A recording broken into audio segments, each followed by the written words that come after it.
Okay, it looks like we're live streaming. Okay, welcome back to the Environment and Transportation Committee. I am, as always, your friendly chairman, Kumar Barve. And let me just say a few things. We've made a couple of teeny little changes. The timer, you will notice, is on your screen, and that's actually literally the timer that we use in public hearings when we have public hearings that are live. And so that's there. Trish, somewhere it's supposed to say the bill number, right? Or are we going to do that on your screen, or what are we going to do? Let me work on that for my screen, okay? Okay, all right, fine. And then finally, let me just say this is the first public hearing, I think, that we're having where there are a substantial number of bills that did not pass last year. We have 65 witnesses. So I will be very strict with the time limits, 4 minutes for sponsors, 2 minutes for witnesses. And I understand that Delegate Turner is having difficulty with her computer connection. So we're going to go to House Bill 76, Delegate Love, and this is a bill that has to do with water pollution control, intervention, and civil actions, rights, and authority. Delegate Love, you have the floor. Thank you, Mr. Chair. Before we start my timer, I just want to confirm that, Trish, you have the list of my witnesses. I see 2 out of the 5.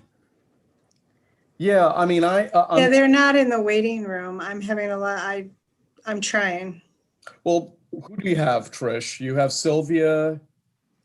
We have Sylvia Lamb and Betsy Nicholas. Okay, well, let's have Delegate Love start off, and then we'll go to Sylvia and Betsy. Okay, wonderful.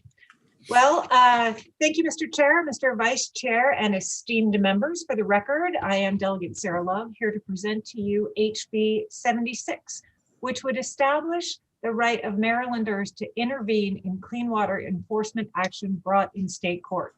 So stripping away the legalese, what that means is if the state of Maryland brings an enforcement action under the Clean Water Act, then a citizen, which includes cities, counties, and citizen groups, has the right to intervene in that action. Right now, we have an odd situation, which is if the state of Maryland were to bring that lawsuit in federal court, a citizen would have the right to intervene. But if the state of Maryland brings that in state court, then the citizen has no right to intervene. Okay, you may be thinking that's a little bit weird, but so what? Well, we should have that right because that's what Congress envisioned when it passed the Federal Clean Water Act. That law requires that states provide to citizens the right to intervene. Now, there are 2 ways you can intervene. One is when the statute says you can, or 2, when a court grants you permission if you meet certain criteria. Well, the Maryland Court of Appeals in a case called Merent, which Sylvia Lamb will talk to you about later, basically decimated number 2. And so there's really not a way for citizen groups to intervene in enforcement actions under number 2. So we as a legislature need to address it and put it in statute. And why we need that is because as Congress realized when it passed the Clean Water Act, governments need assistance. Enforcement budgets are being slashed, agencies are overburdened, and the necessary enforcement isn't happening. In fact, MDE's Clean Water Act enforcement actions have dropped to record lows in 4 of the last 5 years. And this drop is not due to a reduction in violations, because as the percentage of facilities having violations has actually increased over that same time period, those enforcement actions have dropped. Okay, you may be asking, why do we need to do this now? Well, there's currently pending a federal case that relates to this issue. And the Fourth Circuit Court of Appeals has held that case, waiting for we as the Maryland General Assembly to act. And if we don't act, it is likely one of 2 things will happen. 1, it'll get sent back to us to act. Or 2, we as a state may actually lose our right to enforce the Federal Clean Water Act in state courts. So we need to act. Now, there are a couple of things that I want to clarify because I see a lot of puzzled looks and there was a lot of confusion among the opponents. This has nothing to do with standing. This does not affect standing. It does not increase the cause of action. It does not create a cause of action. All it does is, in this very narrow instance, when the state sues a polluter in state court, allow a citizen to intervene as long as that citizen meets federal standing requirements. I have a lot of other things to say, but my time is up, so I'll turn it over to my witnesses, and I'm happy to answer any questions. And with that, I ask for a favorable report. Thank you. Thank you, very much. Delegate. Are there any questions for the sponsor of the bill? I've got a question, and it's this. Have you read the, I see that NAOP is signed up favorable with amendments. Have you seen the amendment? Do you have an opinion about it? I have seen the amendments, Mr. Chair. Thank you. I had a conversation. So when I read all the testimony yesterday, I called several meetings. And this morning we met with NAOP and their counsel. So Tom was there and Lori Graff was there. And we talked through their concerns. And we're working on some language that would help alleviate their concerns. They understand what we're trying to do. And we're in agreement as to what we want to do. So I think there may be one or two changes. One of the things they said was change bring to initiate. We're okay with that. So I think we're going to be fine with that. Okay, and one other thing, I noticed that both MML and MACO are signed up in opposition. I'm thinking that you will be able to anticipate what their objection is and have a response to that. So I'd love to hear that from you right now. Thank you, Mr. Chair. Yes, we had a meeting with them last night, MACO, MML, and Baltimore City. And meaning no disrespect, they were confused. They understood the bill to address standing when it doesn't. They also thought that it might create a cause of action when it doesn't. And in fact, I reached out to the Attorney General's office, no joke about last year or 2 years ago's skits, but in the Attorney General's opinion, she states, in my view, HB 76 does not expand standing or create a new cause of action. Rather, it adopts the specific intervention provision outlined in the Clean Water Act for state to provide required public participation. Last night, we sent MACO, MML, and Baltimore City a lot of information, and we will be following up with them. So hopefully all of their concerns will be addressed, and they will understand that this is actually a benefit to them because they can have assistance in enforcement actions as well. Okay, thanks for that. Delegate Lehman, do you have a question for the sponsor? Yes, I do. Thank you. And thank you, Delegate Love. And I don't want to get off too much on the standing tangent, but since it's one of the last things you mentioned before fielding that last question, can I just ask if the standing standard you're referencing is a state of Maryland standing issue or an interpretation of standing generally for environmental issues, including federal issues like the Clean Water Act? It's the specific standing that you would have to show if you were to sue in federal court under the Clean Water Act. And if I say that incorrectly, I know Sylvia is on. She's an attorney that specializes in this, as is Hannah Brubach. I see her here as well. So we're not creating any new requirements. We're just requiring in statute that someone meet the federal requirements for standing under Clean Water Act. The Fourth Circuit's not looking to us on that piece at all. No, not at all. Okay, thank you. Sure. Okay, let's go first to Sylvia Lamb, then Betsy Nichols, then whoever else, Philip Morgan, whoever else is there, but let's start with Sylvia. Sylvia, welcome to the committee. You have 2 minutes. Thank you. Good afternoon, Mr. Chair and members of the committee. Thank you again for the opportunity to testify in support of this bill. My name is Sylvia Lamb with the Environmental Integrity Project.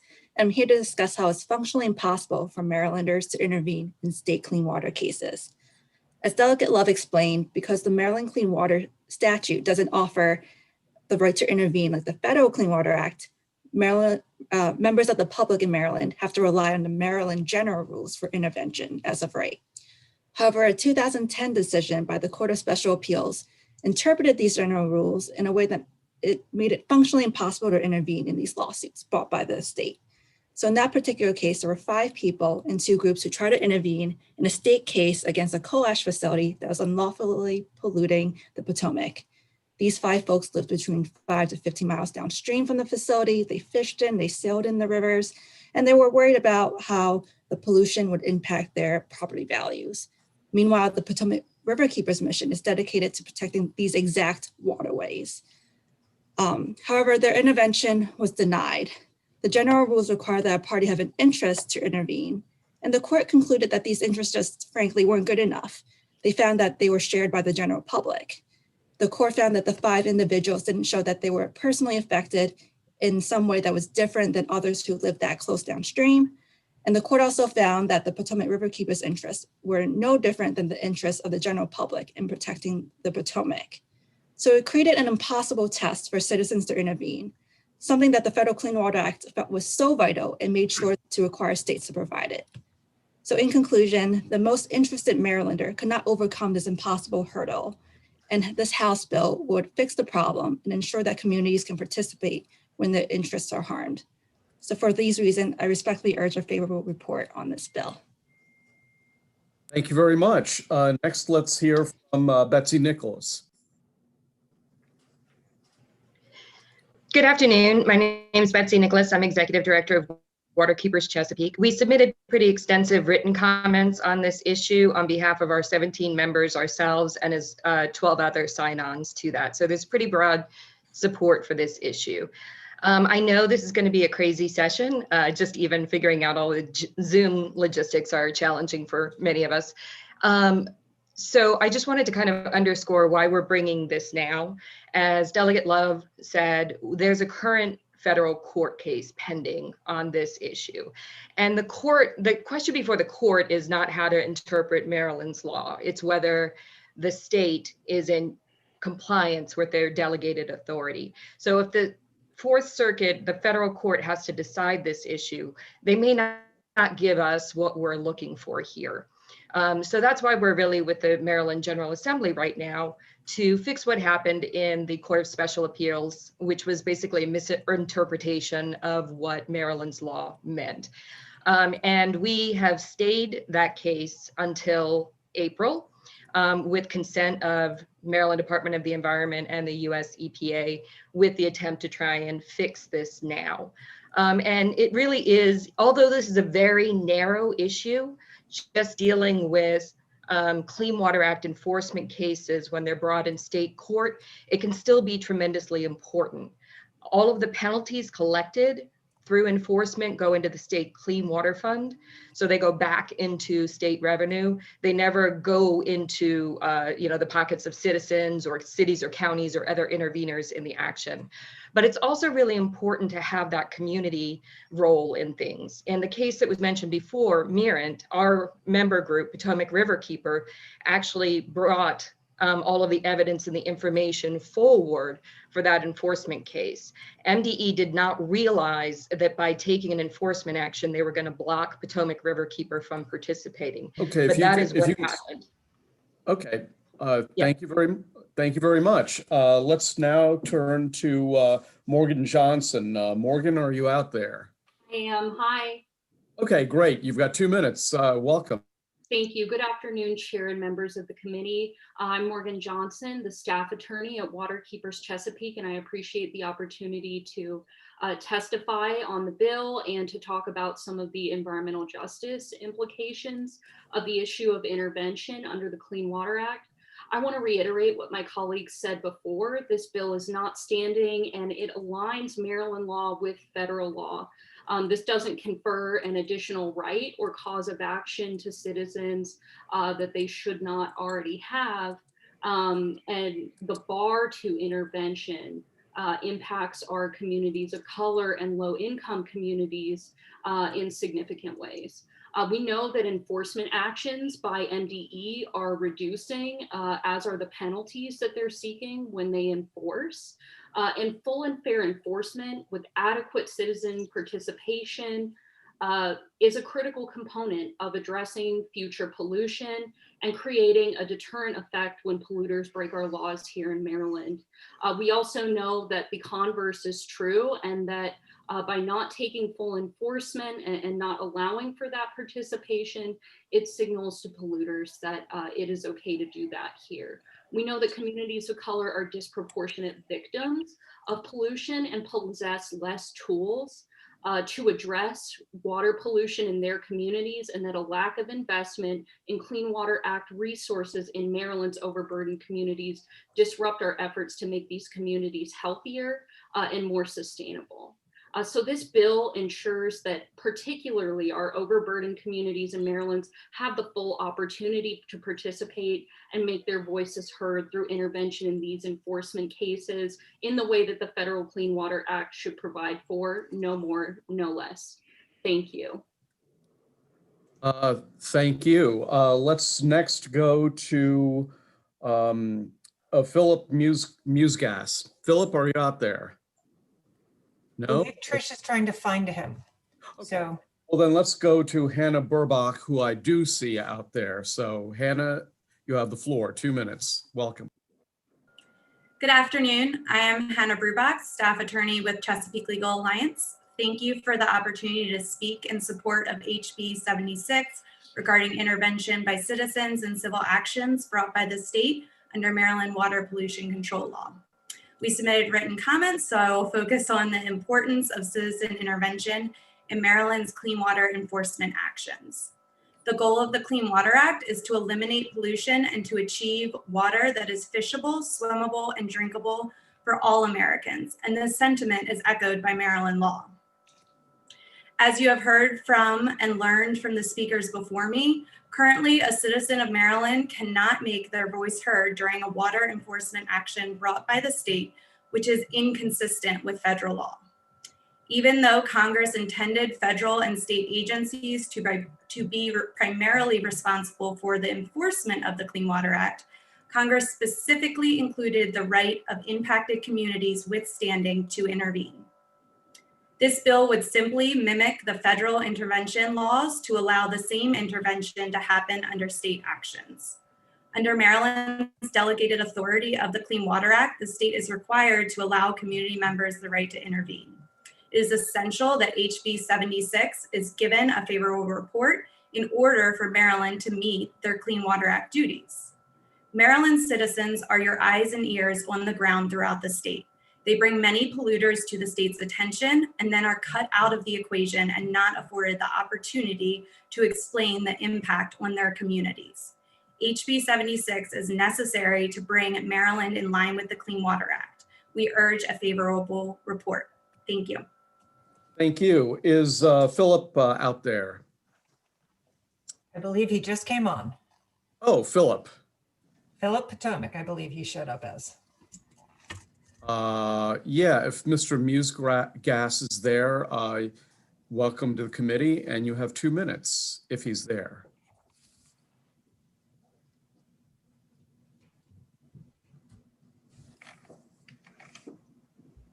Good afternoon. Yes, can you hear me all? Thank you. Yes, I'm we so can hear sorry. I just had some trouble coming in. I will be brief. Go ahead. Proceed, please proceed. Thank you. I sure will. Let me just bring up my testimony. Thanks. Thanks for your patience.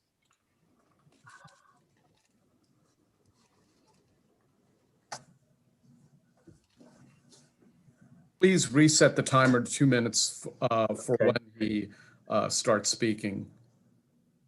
Great. Thank you. All righty. Thank you.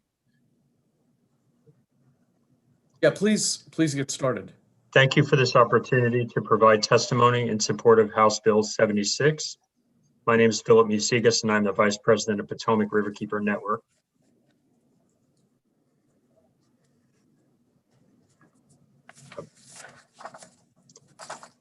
I'm sorry, Well, just give us your testimony from the top of your head. We tend to discourage people. Okay, I'm trying, I'm having trouble.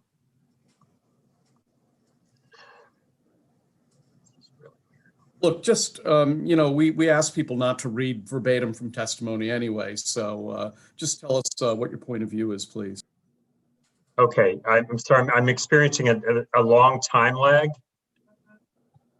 Okay.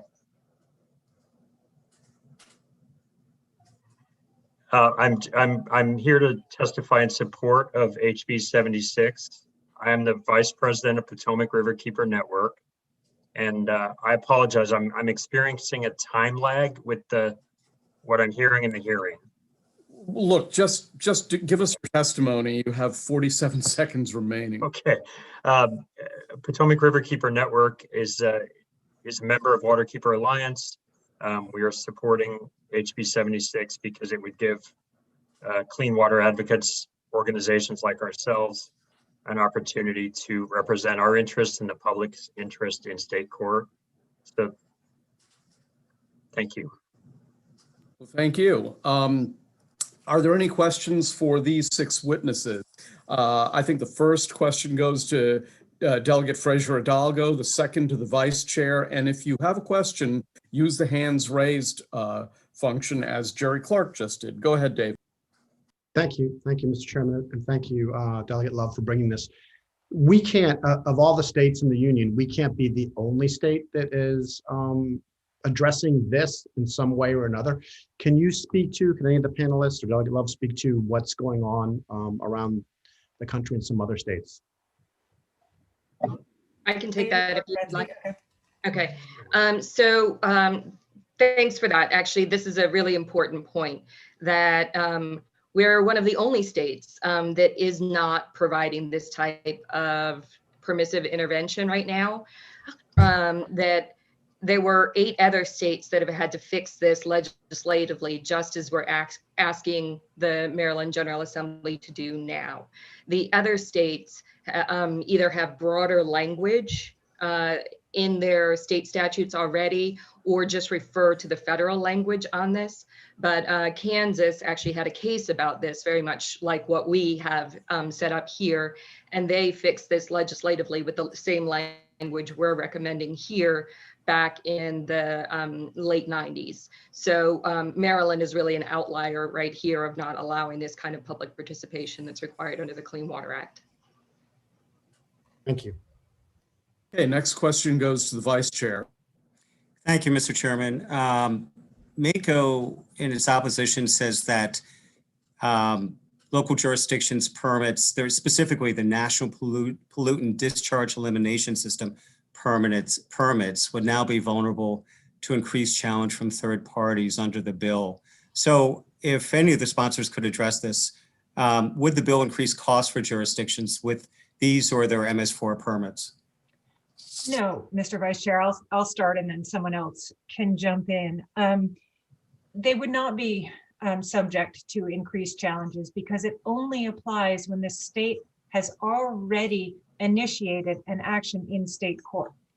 And a party can only intervene if they meet federal standing guidelines. So it's not like someone can all of a sudden sue and sue a jurisdiction. That's not when it would apply at all.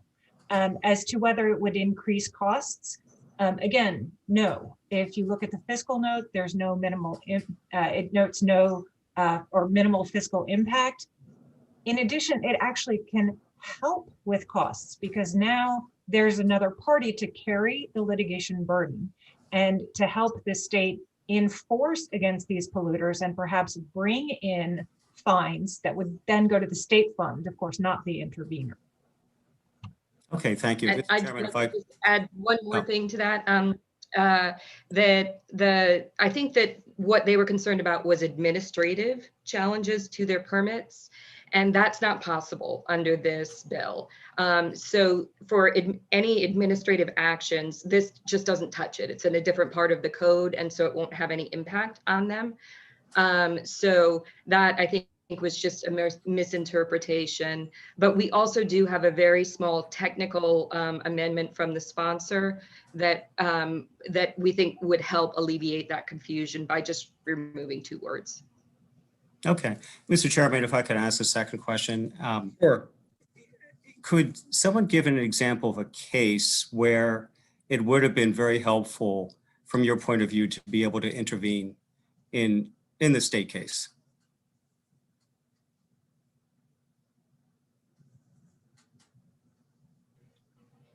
And that's for anyone. Well, apparently not. So let's go on. Okay. Okay, I so can give an example. There are often, I mean, Mirant is an example where Potomac Riverkeeper wouldn't have, then their community members who stood up weren't able to have their rights and their opinions heard by the court. And this happens often in different enforcement actions where the community members are left out and the state is there to represent. So that's one example, but it's basically with any enforcement action brought by the state. Okay, thank you. And to piggyback on that. you know what? Let's move on. Delegate Clark has a question. I think that's been pretty adequately fleshed out. Go ahead, Doug Clark. Thank you, Mr. Chairman. This is for anyone there. Am I right in understanding that this intervention can only take place if there's already some type of a action by a county or a state on someone that is actually polluting? Yes. Okay. This wouldn't give standing to other people that may oppose a construction project or a perceived, I'll say, a gas plant that's on the Chesapeake Bay, that No. there may be some perceived, so that wouldn't give them any more stronger standing. Nope. Or anything, just on an already action that's already being taken. Exactly. Okay, thank you. Let me, before I recognize Delegate Boyce, let me remind the members of the committee that the speaker and I want you to keep your cameras on at all times. So when I get up to pour myself a cup of coffee, the camera will continue to be on. Just going to mention it again, and I'll mention it as many times as I have to. So Delegate Boyce, you have the next question.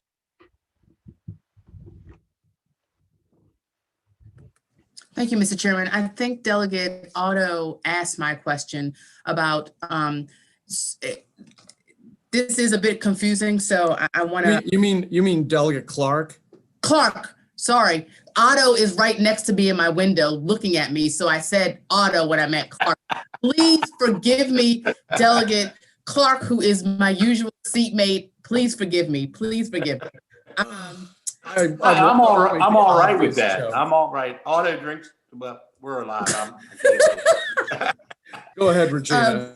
I think Delegate Clark asked my question, and so this is a bit technical and a little confusing, but if I'm understanding this correctly, this would give, first of all, it would create Maryland's law to be aligned with the federal standing law, but does that mean then that it opens up standing for everyone beyond Clean Water Act suit? Like there could be something going on or brewing even now that, let's say it's a sewer case or a DPW case with the federal government, and then I would have some type of standing, but this legislature would have to create standing for me to be able to testify in that federal case. Is that what? Okay, so let's separate standing out entirely. Standing basically means you have a sufficient interest in the case that you are personally involved in, agreed by, that you're able to be a party in a lawsuit. This bill has nothing to do with that whatsoever. What it says is, in a case where the state is suing a polluter, the state has already initiated an action against a polluter, Okay. An individual who has standing under federal rules Mm-hmm. can jump in and become a party to the lawsuit. Say, me too, I have an interest, but they still have to meet those federal standing guidelines. They still have to have that interest. So this bill isn't giving them any more interest, any different interest. Does that help? Yes, no, Delegate Love, that makes sense, but I guess I'm asking, how does this open up? And going back to my original example, like I have a claim in it because I am there's sewage always going in back up into my house, on a yearly basis. And, somehow they're being sued. I do have, credible information that would help this suit. Does this open it up so that if a suit came against Baltimore or whatever in federal court, that I would be able to be a part of that federal case as someone who has essentially standing because I am affected? So let me separate that out. That's If separate, the okay. state were to sue the polluter, the sewer company, Yeah, in federal court, yep, and you showed that you had standing, you had that Yep. interest, then you would be allowed to intervene in that case. okay, so Right this goes now, back- Yeah, right now in state court, if the state sued that polluter in state court and you had that interest, that standing, you couldn't intervene. And that's the point that this bill is getting at, to give you the same rights that you would have in federal court here in state court. okay. And so, but this, again, I'm trying to understand that this just is dealing with pollution. It wouldn't all of a sudden be a federal case regarding crime or so this is just for pollution. And I guess the question is the definition of pollution. It's just under the enforcement actions that are brought under the Clean Water Act. Just Okay. for those enforcement actions. So, okay. I think I got it. Thank you. Delegate Otto. Thank you, Mr. Chairman. Much of my question is dealing similar with Delegate Clark and Delegate Boyce. First of all, I'd like you to define or tell me the parameters of what intervention means and what you're asking. And also, I see my friend Delegate Parrott there in Washington County. He's got a problem with black flies, and they have a program that I think they're violating the Clean Water Act. And I'm a resident of Somerset County and he's Washington County. And I want to know what this bill would do to give me effect in this concern I have for what Delegate Parrott's doing in Washington County. So to answer your last question, nothing. Absolutely nothing.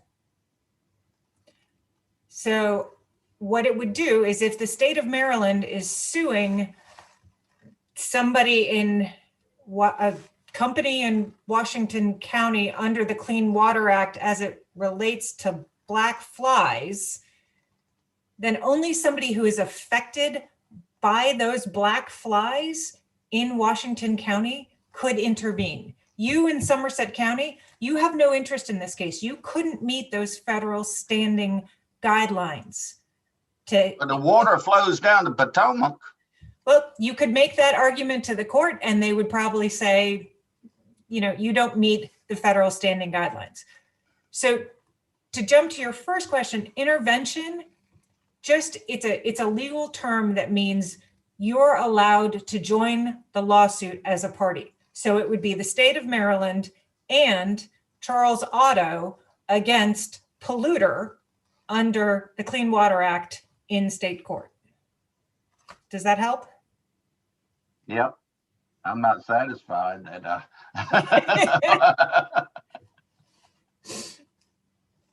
Okay, Delegate Wells is next. Thank you. And thank you, Delegate Love. So just wanted to clarify, and I may have missed this, so I apologize, but in terms of the penalties that are assessed, do those go to the citizen group that intervenes in the enforcement actions? No, they go to the state, the Clean Okay. Water Fund in the state only. Thank you. Any further questions for the sponsor or any of the Delegate Jacobs? Thank you, Mr. Chairman. I'm kind of in line with Delegate Boyce and Delegate Clark. If, let's say, there's pretty significant sewer overflows from Baltimore occasionally, would that affect, farmers, fishermen, even over in my county? I live in Kent County, right across the bay.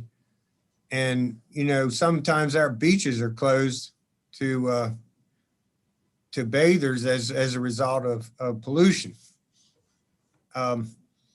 So would this bill give standing to any of the farmers, fishermen, or even bathers in Kent County under that hypothetical situation? Or it's real at times, but I'm just giving you not a specific incident, but hypothetically now.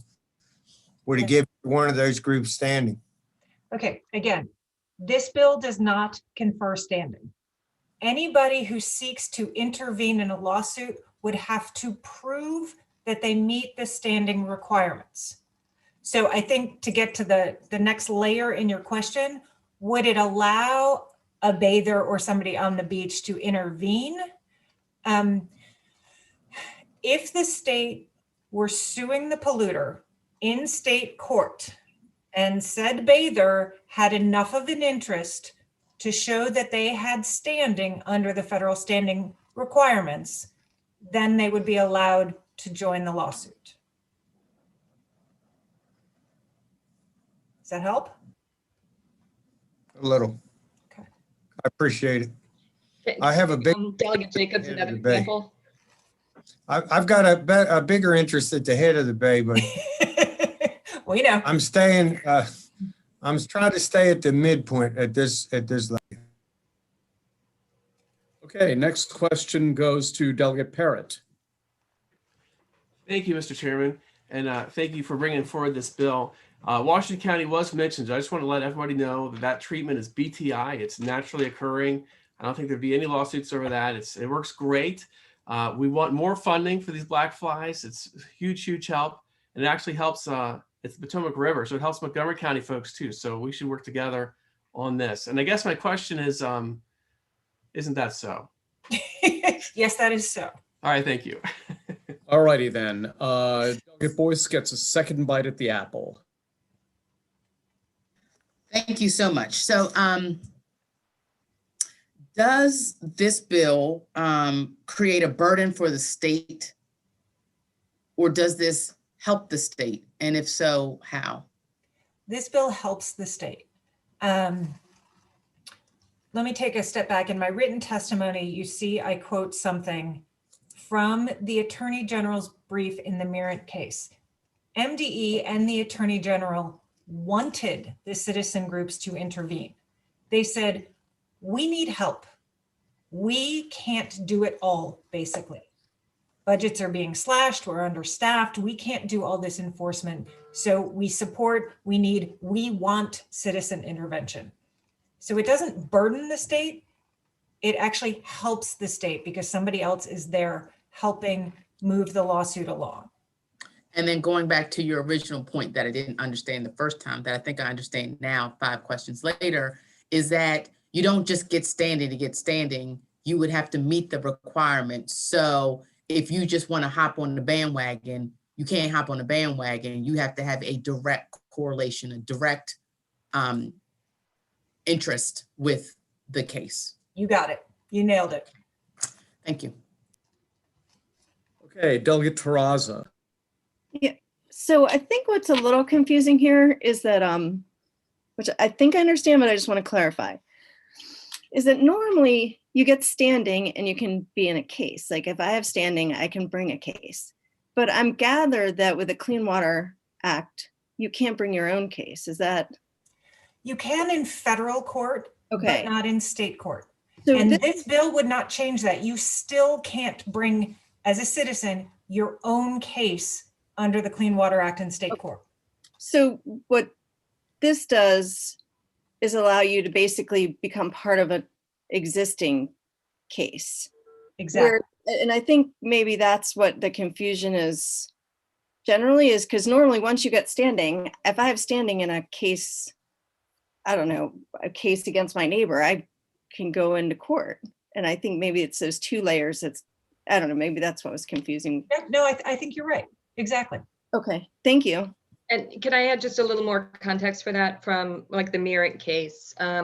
When Potomac Riverkeeper put together their notice of intent to sue, and then Maryland took enforcement action, that actually stops the citizen action. They're not allowed to, if the state acts, they're not allowed to continue their lawsuit. And that's supposed to be remedied by allowing them to participate in the state's lawsuit, but that's what isn't happening here, and that's what we're trying to fix. Right. And just to clarify, the state, that the citizen lawsuit in federal court. So Potomac Waterkeepers wanted to initiate a suit in federal court. The state said, nope, we're going to sue in state court. And the federal law is supposed to allow the citizen to join that state court lawsuit. But Maryland's not letting them. And that's what we're trying to fix. I think Okay. that's more confusing. Okay, I think we have all the questions answered.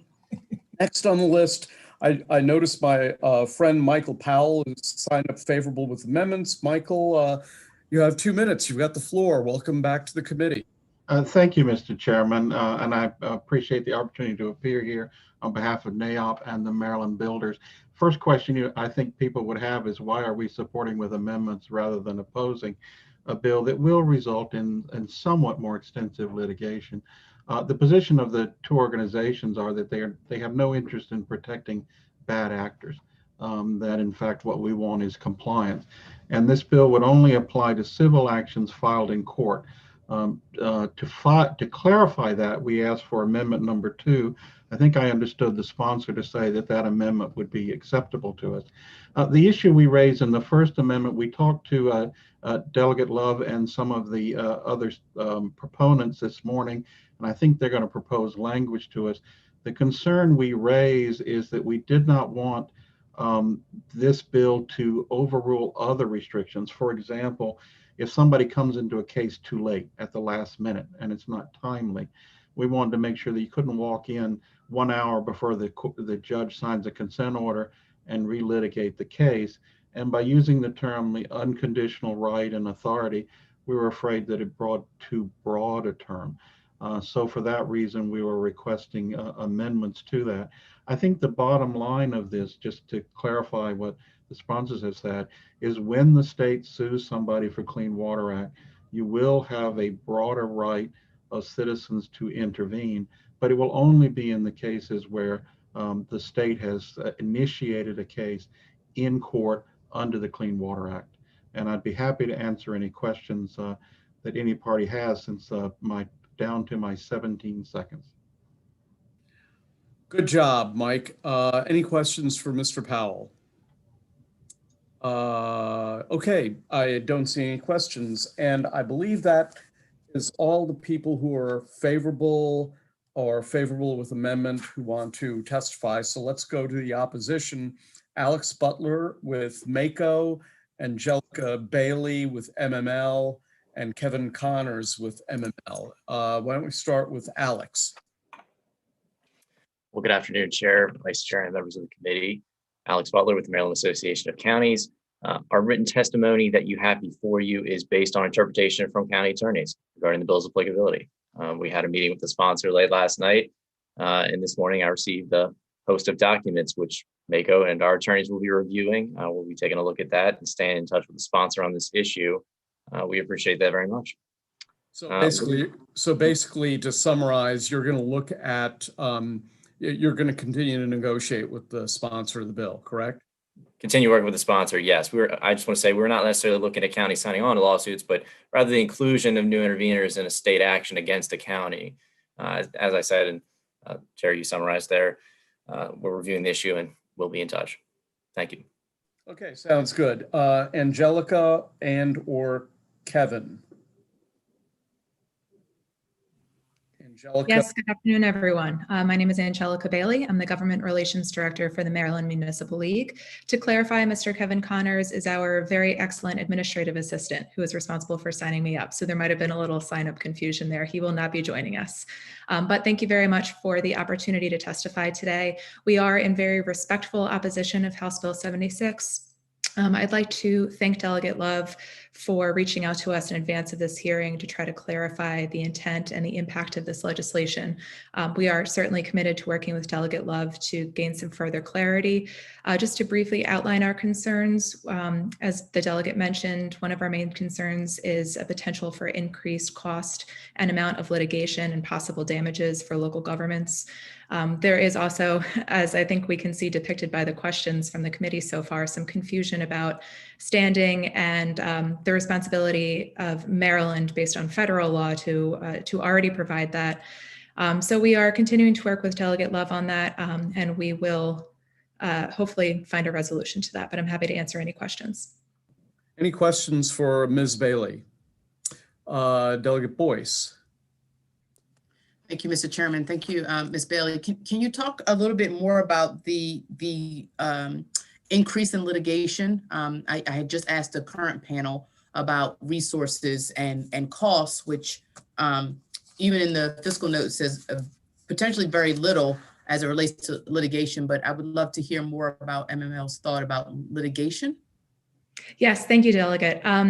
We understand that this doesn't create a new cause of action, but when the state has initiated an action and a party does meet standing requirements under the expansion of this bill, then there would be more parties involved. If a local government is one of those parties, then it would negatively affect us. More parties lengthen and complicate everything for everybody, and especially in the current climate, our members would really struggle to be able to afford even one more case.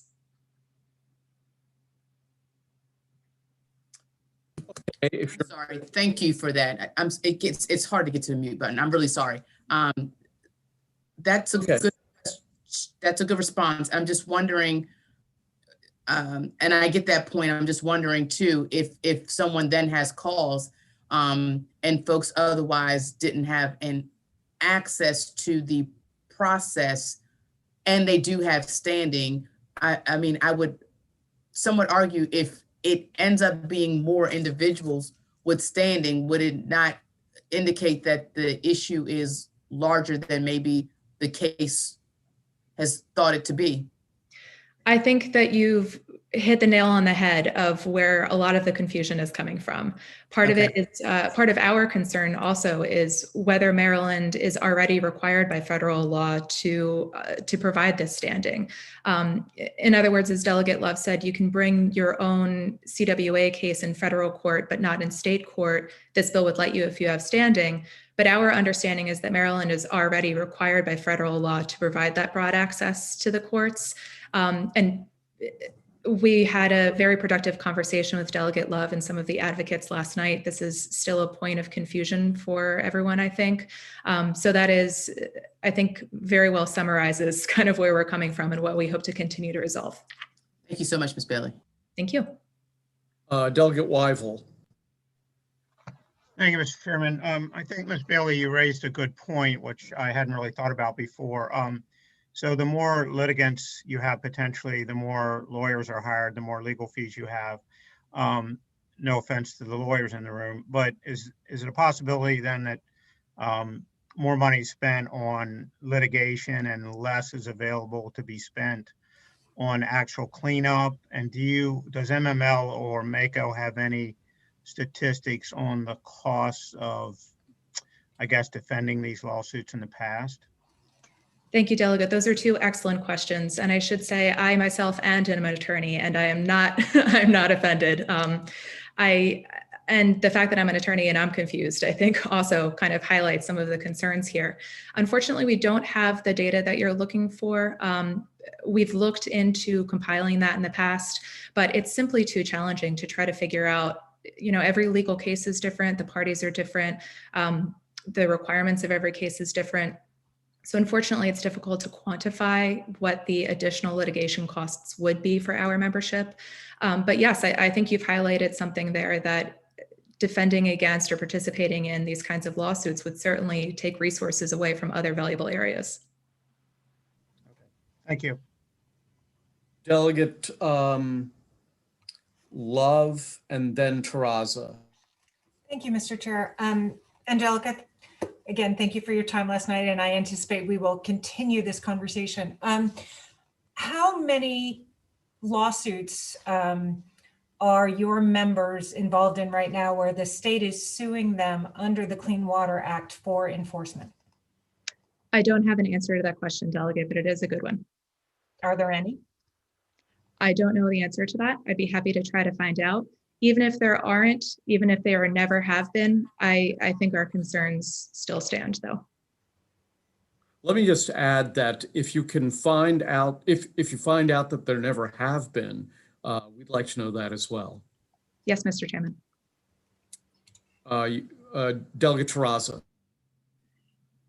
Yeah, thank you, Mr. Chairman. I guess I'm puzzled because my understanding was that this is only allowing residents to join a case that the state already had filed. How could this increase the number of suits, assuming there are suits against your members? How do you envision this increasing the number of lawsuits? Yes, thank you, Delegate. It's good to see you. There are two things there. I think that not only our main concern isn't that it would necessarily increase the number of cases, but it would make those cases more challenging, more expensive, more time consuming. But I think there also is a danger here that it could increase the number of cases that are filed. I mean, that's kind of the point of increasing standing here, isn't it, to get more people involved? Are you saying that this bill increases standing? Increases standing in that it allows it to be applied on the state level. And I see Ms. So really, I think it's wrong to say that it's increasing standing. I think, well, it's applying it to the state level, right? So if it's if standing is a pie and you can eat pie on the federal level if you meet the requirements to, then this is, I suppose, clarifying that you can also eat the pie on the state level if you meet the requirements. I guess I don't understand. Sorry, Mr. Chairman. But I don't understand the concept of standing as a pie. Like, I don't understand that. And I mean, I really don't. I mean, I'm an attorney. I admittedly don't practice right now, other than as a legislator. But I did land uses in local government for 12 years. So I guess I don't understand what you mean by standing as a pie. Like, there's not a limited, I don't understand that. And this isn't, they have, my understanding from the testimony today is you still have to meet the qualifications of standing, and standing is not a, I also would like to understand what you mean by standing as a pie. I think my standing as a pie is evidence that I skipped lunch today. You're absolutely right that you would still have to meet the requirements of standing, but our understanding is that those requirements are actually pretty low on the federal level under the CWA. I think the phrase is unconditional opportunity to intervene. So if it's so easy to meet it on the federal level and that's applied to the state level as well, it's still very easy to meet those requirements on the state level, then more people would be enabled to join these kinds of suits. Okay, I think that does it for, unless there are any other questions, I don't see any. Thank you very much. And I believe that ends the public testimony on House Bill 76. Let me ask if Delegate Turner is with us at all. Trish, Yes, she should be here. Is she here? Yes. Yes, Okay. I am. Okay, Delegate Turner, House Bill 51, you have 4 minutes. Welcome back to the Environment and Transportation Committee. Thank you. Thank you. Okay. Can you hear me? Yes. Okay. Greetings, Mr. Chairman and members of the House Environmental and Transportation Committee. I am Delegate Veronica Turner, and I thank you for the opportunity to introduce HB 51 and Senate Bill 121. This bill is simply designed to require the Commission on Environmental Justice, Sustainable Communities to review all studies and make a recommendations on how local government and the state government can work together on an aspect of environmental justice concern. It requires the commission to report certain findings, recommendations to the governor and in accordance with certain provisions of law to the General Assembly on or before December the 1st, 2021. Environmental justice analysts prepared under this section shall include, number one, description of demographic profiles surrounding neighborhoods, also descriptions on impact on the land, water resources, and 2-mile radius of landfill and potential landfills. Okay, so let me skip down here since my time is going pretty fast here. Okay. You have 4 minutes, so that's you're in the middle of your time. I got 16 seconds. I'm trying to do. Yeah, just continue. You have 4 minutes, not and the. Oh, I'm sorry. Twice. I was going by your time sheet here. Okay. Number 2, a description of actually potential adverse environmental impact to land water resources within a 2-mile radius of the landfill, potential landfill. Number 3, the health impact of individuals who live or work within the 2-mile radius of a landfill power plant. And number 4, the economic impact of the individuals that live or work within the 2-mile radius. Okay, the Senate President Work Group, Equities, Inclusive Environmental Justice recently published a recommendation of listing landfill power plants and incinerators and potential major contribution affecting quality of health care, especially in our Black and Brown communities. That is in Prince George's County, which is Baltimore City and Charles County. There are 4 coal-fired power plants in Maryland, potentially affecting approximately 37,000 people in a 2-mile radius. There are 6 oil-fired power plants in Maryland, potentially affecting approximately 27,000 people. I shall note that several plants use more than one power sources. Okay, so let me go down here. And finally, Mr. Chairman and the committee, we believe the time is long overdue for the owners of these types of facility to take on the responsibilities, ensuring that environmental justice are in full compliance with the local and the state law, and the community concerns are equitable to a good quality health for all Marylanders, especially in the Black and Brown community. And with that, I ask for a favor report for House Bill 51. Thank you for your time. And I Okay. refer all questions to Senator Patterson, my colleague, my senator. Hold on. We don't allow senators to testify on House bills, and the Senate doesn't allow delegates to testify on Senate bills. Well, I'm sorry, I didn't know that. Yeah, no, that's okay. He's on the call, so I was just trying to. Okay. All right. Well, any questions for the sponsor of the bill? Delegate Wyville, you have a question? Yes, thank you, Mr. Chairman. I don't know if I have the most recent copy of the bill because I thought you were talking about power plants and a task force report, but I only read it as this applies to landfills and requiring this environmental justice analysis. Can you clarify that, please? Both. I have landfills and the power plants on this bill that I cross-filed, yes. So you Okay, don't have a copy of the bill in front of you? I have it in the other room. And I do, but that's what I'm saying. Do I not have it all? Because it looked like it just applied to landfills. no, landfills and also power plant. You guys, you They asked them for do. their full names. I told them to call. They They both- won't. They both thought they'd send in their full names. I don't know. No, it just says Barry. Okay, well, that's. him. Wait, Martin Siegel. I don't have a Martin. okay, I don't know who that is talking right. They're both on 82.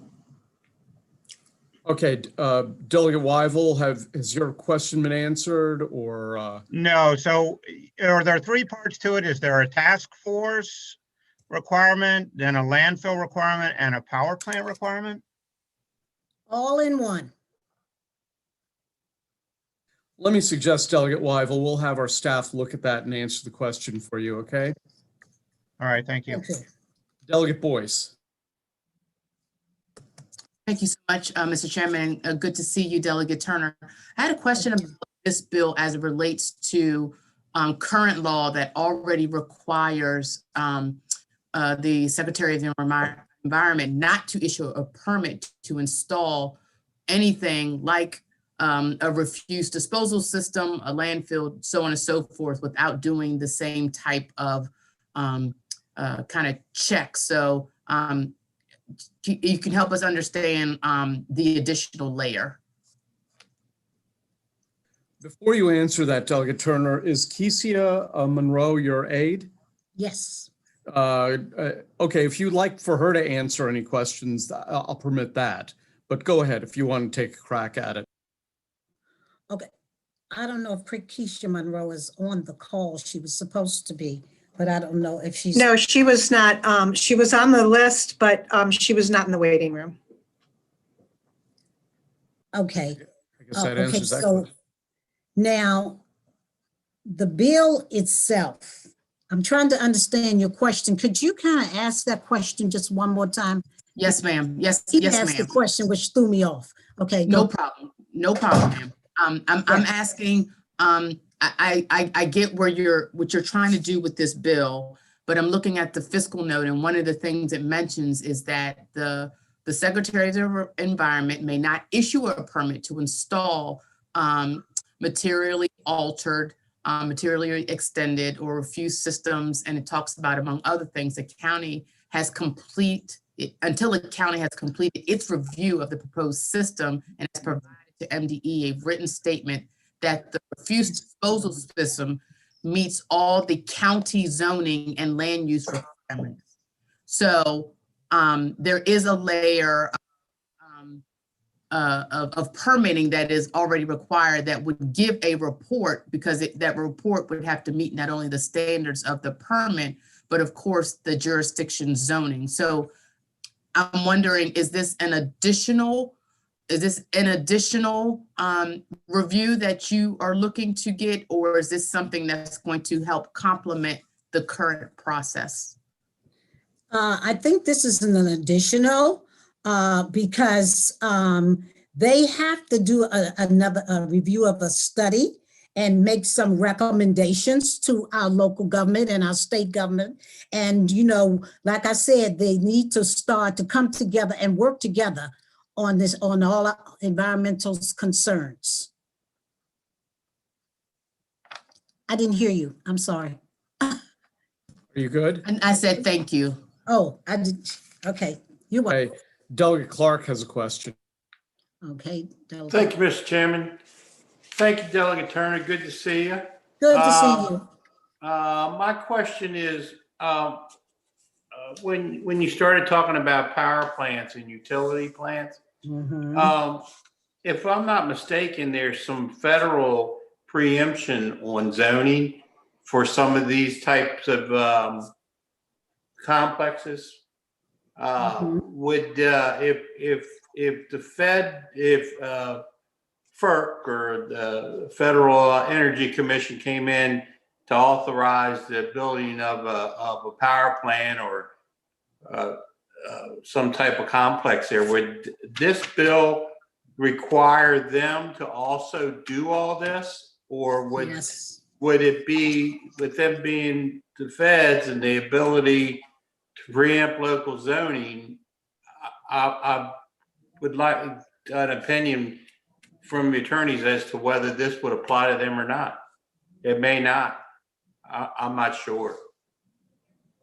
I'm not sure. Can I get back with you with that answer? We'll get that. Yes. We'll get that question answered.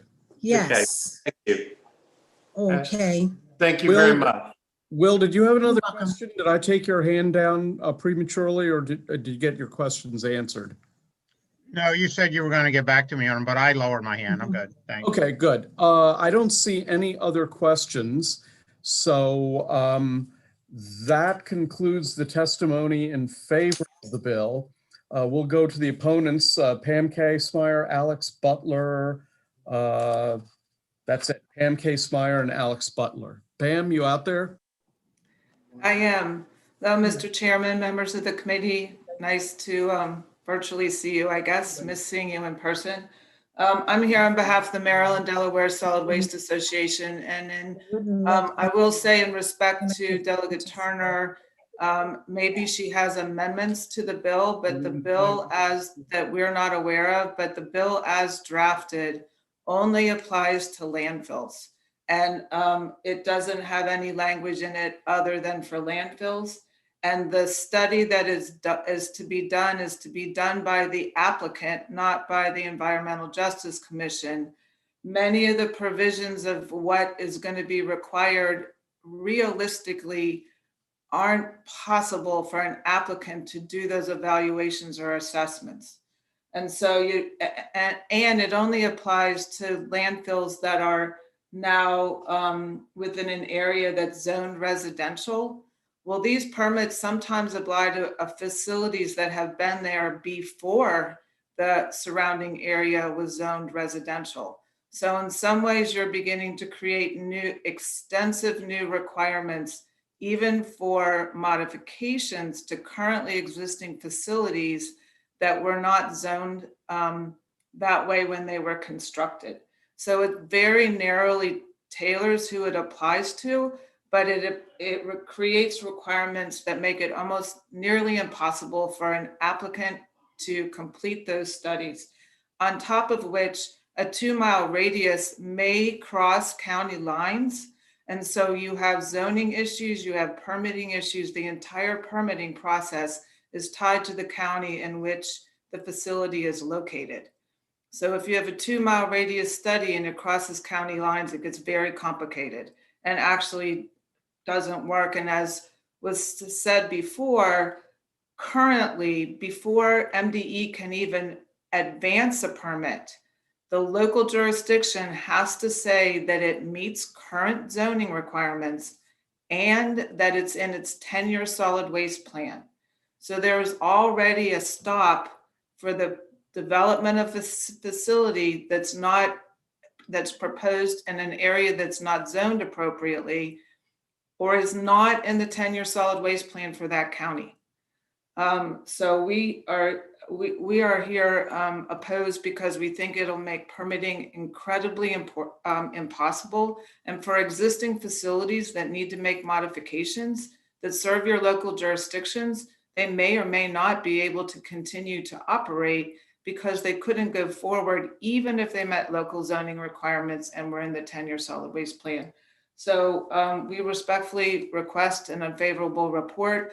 And if there are amendments that bring you've run over your 2 minutes. Sorry. Thank you very much. Alex Butler, you out there? I am here, Mr. Chair. I seem to be fading in and out, but hopefully you all can hear me. I can hear you. Once again, Alex Butler with the Maryland Association of Counties here in opposition to House Bill 51 for similar reasons that Pam described. We're not sure how this would affect local zoning. We also have concerns with the uncodified section of the bill directing the Commission on Environmental Justice and Sustainable Communities to make recommendations regarding increased state oversight of local zoning decisions that present an environmental justice concern. So local land use is to us an inherently local decision. There were some, I think Pam made a few good points, especially in cases where landfills are in a residential area. It may be because the residential area has expanded out to where a landfill currently exists. Additionally, several counties that have responded to my request indicated that they already prohibit these landfills within residentially zoned areas. With that, Mr. Chair, I will conclude my testimony on House Bill 51.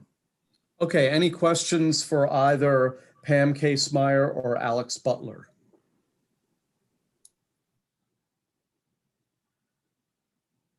Don't see any questions, so thank you very much, Delegate Turner. That concludes the public hearing on House Bill 51. Let's proceed now to House Bill 77. Delegate Stewart, you have 4 minutes. Thank you, Mr. Chair. For the record, Delegate Vaughn Stewart, HB 77.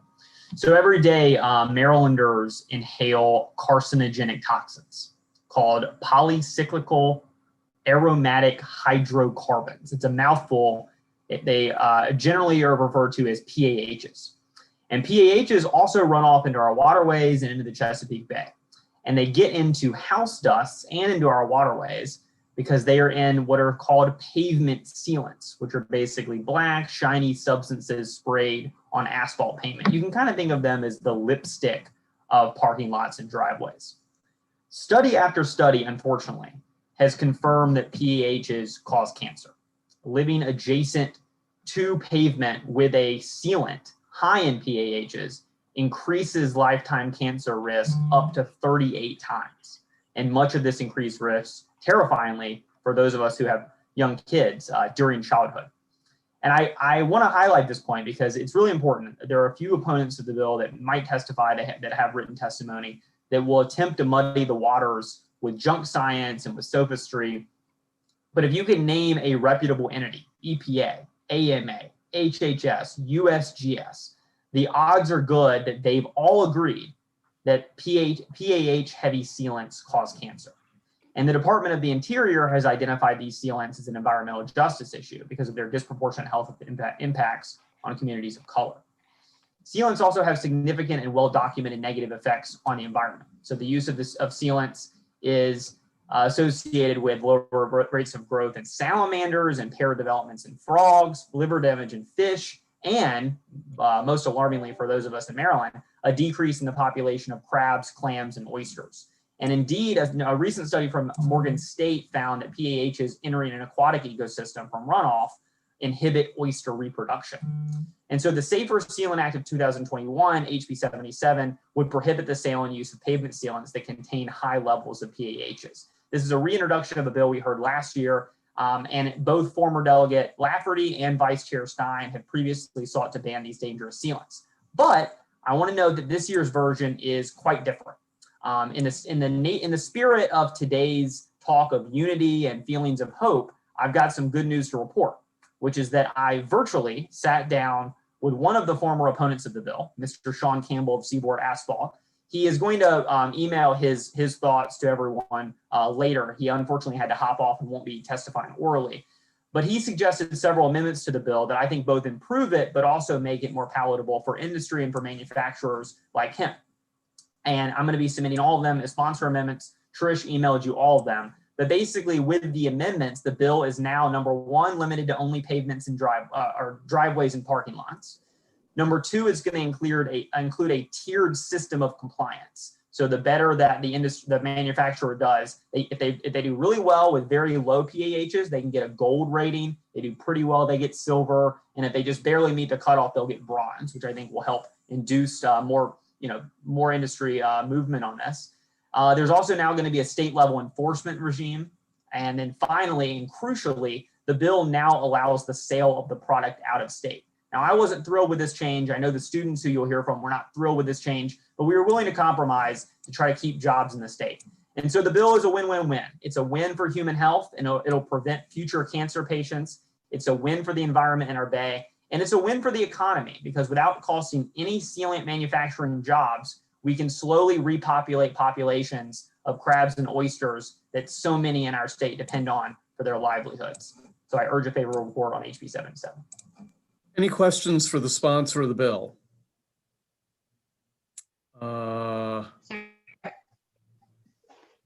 Yeah, yeah, could you, okay, and again, try and use the raise hand function, but go ahead, Delegate Learman. I don't know where it is. Find it. Thank you, Delegate Stewart, for bringing this back. And thanks for sitting down with Mr. Campbell. Where is his company located? Do you know? I believe it's in Baltimore County, Seaboard Asphalt. Let's see. So yeah, it's in, or maybe it's in Wagner's Point. So I believe it's in your district, I believe.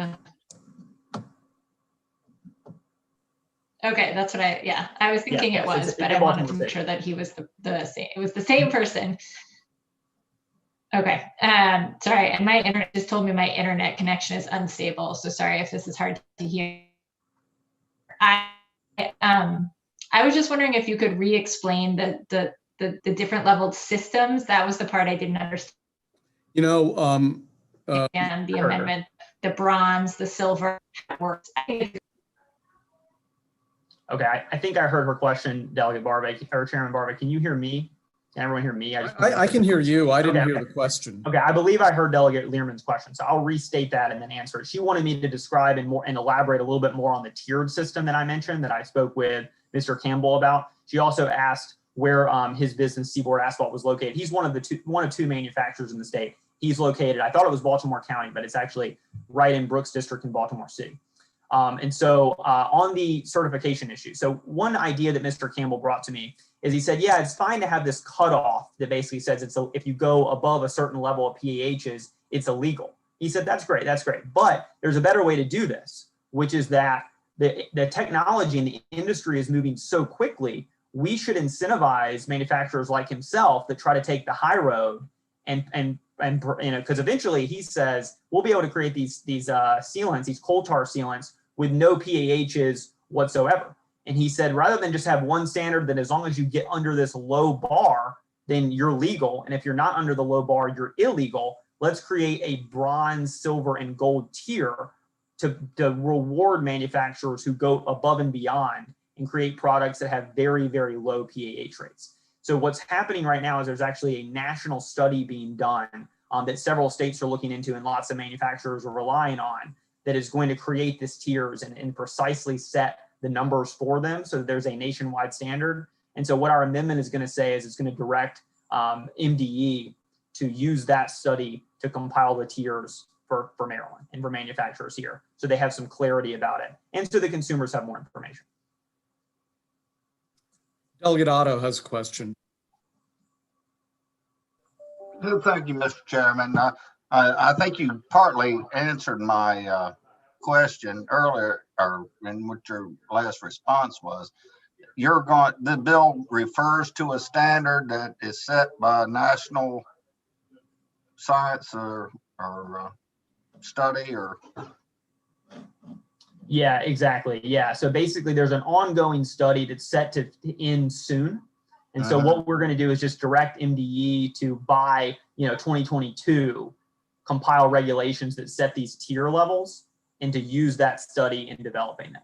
And those tiers are what manufacturers are going to be using and states are going to be using across the country to set the same thing. So we're not going alone on it, but it'll just standardize those tiers across the country.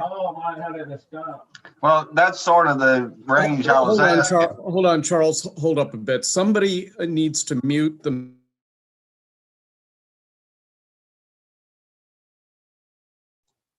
I think it was Chairman, on you my just end. muted yourself. Yeah.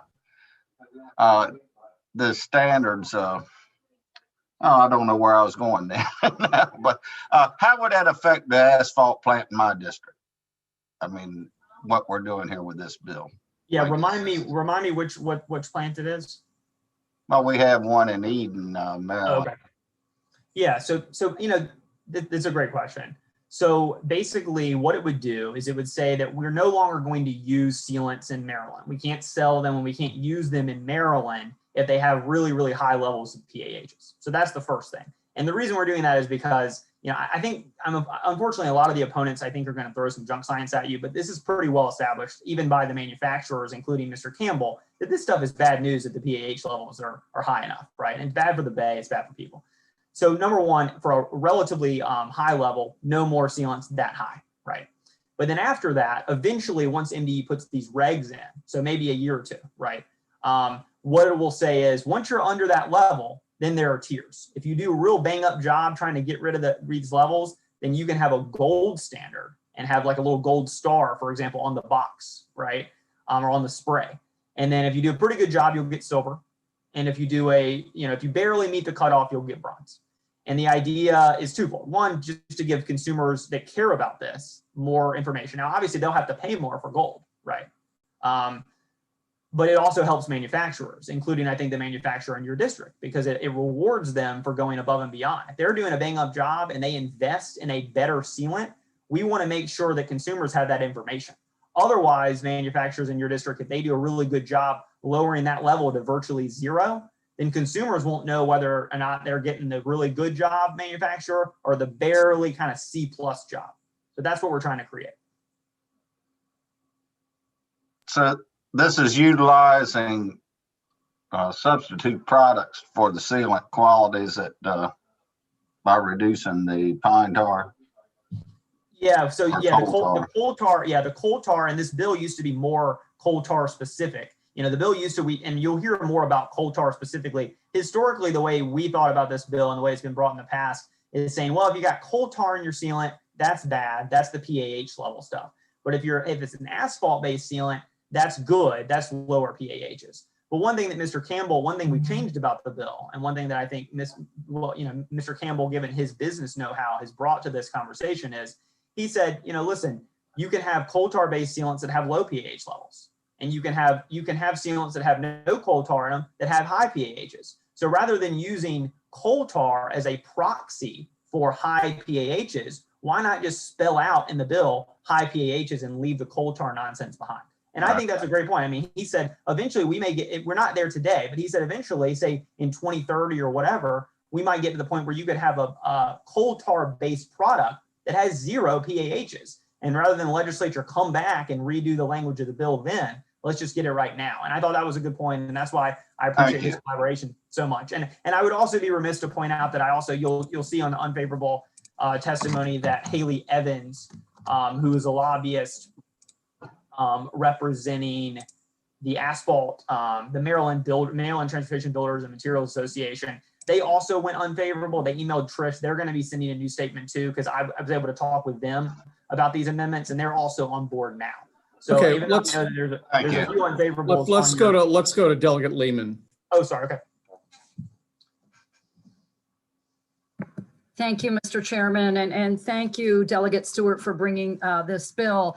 So I don't know if you addressed this in your testimony and I missed it. I remember discussing this with you last year, when you approached it as a coal tar ban, just as we have done in Prince George's and Montgomery. I actually got that bill passed in Prince George's. So I was a little puzzled as you were, for most of your testimony talking about PAHs instead of coal tar. So I just wondered, if this bill passes, how will that affect the laws in Montgomery and Prince George's? Would it be considered a stricter standard, a different standard? What would happen?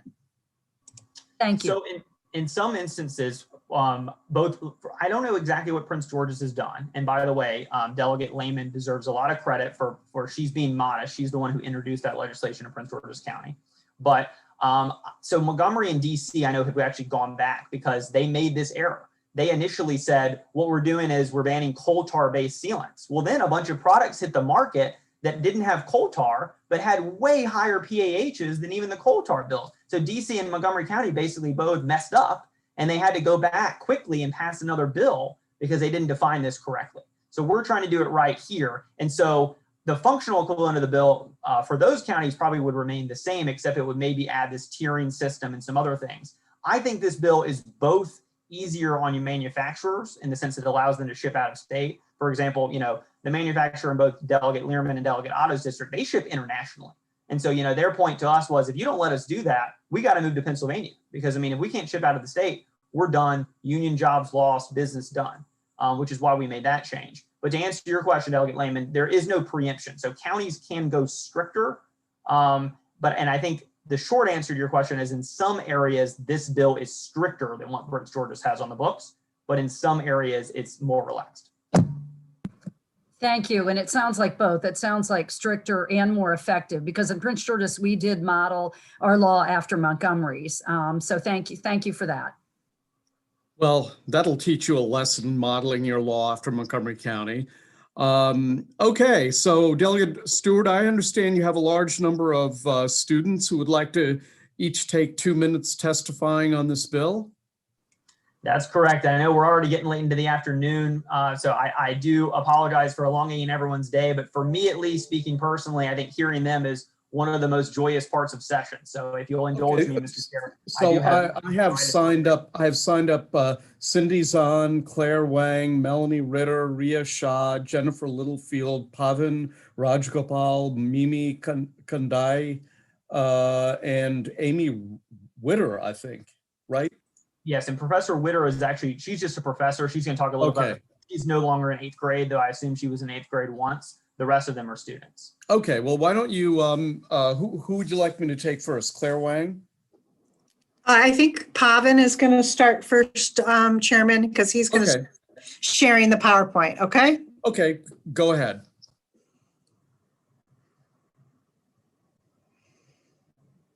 Can you guys see it? Yes, we can see it. Yes, we can. So I guess I'll just start. Good afternoon, Chairman, committee members. My name is Pavin. We are from the Burley Manor Middle School in Ellicott City. We are the Safer Sealants team, and we are here to support House Bill 77. What are coal tar sealants? Coal tar sealants are substances put on driveways, blacktops, and parking lots that are used to extend the life of asphalt. We are asking for a 0.1 pH ban on coal tar pitch-based driveway sealants. They are used to extend the life of asphalt, and they provide a clean and finished look. Polycyclic aromatic hydrocarbons, otherwise known as PHs, are the harmful chemicals found in coal tar sealants. They cause rashes, skin irritations, cancers, mutations, birth defects, and even death. They are also toxic to aquatic animals, including fish and aquatic invertebrates. When PHs are taken into the body, they go directly to the liver. This creates an ether. Ethers bind naturally with DNA and damage it, causing cancer. PHs and UV light are a toxic combination. When UV rays come in contact with PHs, it makes the PHs even more harmful. This is a graph showing how PHs travel in the environment. Runoff from rain takes coal tar and pollutes to the nearest river. This can affect aquatic life. Another way is adhesion, which is when a car tire takes coal tar dust from a pavement and moves it to another location. One final way is tracking, which is when someone accidentally takes coal tar PHs into a building. Houses adjacent to coal tar sealants parking lots contain concentrations of PHs 25 times higher than houses collected in houses near unsealed or asphalt sealed parking lots. Children crawl and play on the floors a lot and put their fingers in mouths, so they have a higher chance of being affected by PHs. Household dust with PHs leads to an elevated cancers for children. Benzoapyrene, benzene, coal tar, and coal tar pitch are all classified as known carcinogens by numerous health agencies, such as the WHO, the EPA, and the CDC. Thank you. Thank you. Who'd like to go next? I would, please. Give us your name, please. Melanie Ritter. Great. Agencies below have found that PAH exposure has increased the chances of receiving skin, lung, bladder, kidney, and stomach cancers in both humans and animals. A 2012 study was conducted on 164 randomly selected healthy pregnant women. They concluded that PAH exposure is associated with changing DNA segments, white blood cells, and genes in the umbilical cords of the participants. They also found that PAHs can cross the placenta and fetal blood-brain barrier, triggering inflammation that is toxic to the developing brain. Coal tar can also lower IQs. This case is about how the coal gasification process produces coal tar as a byproduct. At a gas plant in Taylorville, Illinois, 50,000 gallons of coal tar was buried in secrecy. Construction at the site disturbed the coal tar, contaminating the local water supply and air. A jury awarded $3.2 million to families of 4 children stricken with neuroblastoma, a rare childhood cancer that resulted from their exposure to coal tar. They were later diagnosed with neural cancer that experts linked to coal tar, according to court records. This is a chart of PAHs in urban sources. As you can see, coal tar is about 1,400 times higher than asphalt-based products. On the left side of the chart, you can see that coal tar is about 16 times higher than used motor oil. Coal tar contains 16 PAHs, which are classified as the U.S. Environmental Protection Agency priority pollutants. When benthic organisms are exposed to a large amount of PAHs, they experience a series of problems, such as loss of consciousness, inability to reproduce, and death. This can disrupt entire food chains. Thank you. Thank you. Who would like to go next? Hello? Who's next? Vaughn? I'm not sure. Let's see. Okay, yeah. Our friend Jennifer will be going next. Okay, go ahead, Jennifer. Okay, Jennifer, go ahead. Varying levels of exposure to PAHs from sealants are toxic to human and aquatic health, acutely toxic to fat head minnows and water fleas, and may be linked to tumors in brown bullhead catfish in the Anacostia and Potomac rivers. Fish embryos that are exposed to low amounts of PAHs can develop eyes with shorter retinas and smaller lenses, misshaped hearts, and abnormal heartbeats. Wind, runoff, and especially snowplows can move pH-contaminated pavement dust into nearby soil. pH concentrations in soil can range from 2.3 to 14 times higher in soils adjacent to seal-coated pavement than unseal-coated pavement. Elevated levels of pHs can be found for up to 3 years after the seal coat is applied. Opponents have said that water testing has come up without dangerous levels of pHs. However, according to the U.S. National Library of Medicine and National Institutes of Health, polycyclic aromatic hydrocarbons are ubiquitous contaminants in the environment exhibiting moderate to low water solubility that promote sorption to particulates and subsequent accumulation in sediments. This means that PAHs settle in the sediment, not the water, meaning that by testing the water, you cannot make an accurate claim about PAHs. High concentrations of PAHs have accumulated in some stormwater pond sediments around the state. Research conducted by the Minnesota Pollution Control Agency, the U.S. Geological Survey, and the University of New Hampshire Stormwater Center shows that coal tar-based sealants are a significant source of PAHs to urban waterways. Cities must maintain stormwater ponds by dredging them, and if the pH concentrations in the dredged material are high enough, disposal can be very costly, in the hundreds of millions of dollars statewide. Studies by the MPCA show that the decrease in use of coal tar products will reduce the cleanup costs by half or 2/3. Thank you very much. Thank you. Who would like to go next? I would like to go next. Well, give us your name, please. I'm Claire Wang. Okay, Claire, go ahead. We looked through many safety data sheets that seal coating companies provided on their websites. Many of these safety data sheets say that their sealants contain hazardous PAHs that are known carcinogens. GemSeal is a company that manufactures coal tar, and their safety data sheet says that their coal tar is classified as a Category 1A carcinogen. The safety data sheet also says that the refined coal tar may cause allergic reactions, genetic defects, fertility damage, organ damage, and reproductive effects. But the good news is, we don't have to use coal tar. There are many other alternatives, such as latex and asphalt-based sealers that are easy to get and priced about the same as coal tar. Big stores like Home Depot and Lowe's have already stopped selling coal tar, and this means that other businesses can too. Shown here are 4 driveways. One isn't sealed, one is sealed with coal tar, one with a latex-based sealer, and one with an asphalt-based sealer. All 3 sealed driveways look very nice. All 3 sealers look about the same, cost about the same, and last about the same time, but coal tar is very harmful to human and aquatic health. Al Lins is a Minnesota state official who runs an EPA-funded program to reduce the use of coal tar sealants. He held webinars throughout the Great Lakes region in 2019 to educate businesses about how to shift to asphalt products. He said that there are a few applications for which asphalt sealants won't work well. Lonnie Harris is the president of West Suburban Asphalt Maintenance. In an article from the Sheboygan Press, he said that he applied coal tar sealants to parking lots for years and got second-degree burns on his neck from carrying an applicator hose around his shoulders. He says that he got lightheaded and had panic attacks, which would go away during his work's off-season. He says that he now only uses asphalt-based products and feels better. Thank you. Thank you very much. Who would like to go next? I would like to go next. Please give us your name. My name is Ria Shah. Ria, okay, go ahead. Nick Kelso, owner of Minnesota-based Jet Black International, said that his company stopped using coal tar sealants back in 2012. He now uses asphalt-based sealants, which he says aren't as smelly and don't burn a worker's skin upon contact. He also says that he isn't seeing much of a difference in performance. On February 20th, 2019, there was a hearing conducted to decide whether to ban coal tar in Maryland. In this hearing, our opponents made multiple claims against us. They testified that coal tar is deemed safe for workers, has minimal to no health effects, and is classified as safe and effective by the Food and Drug Administration.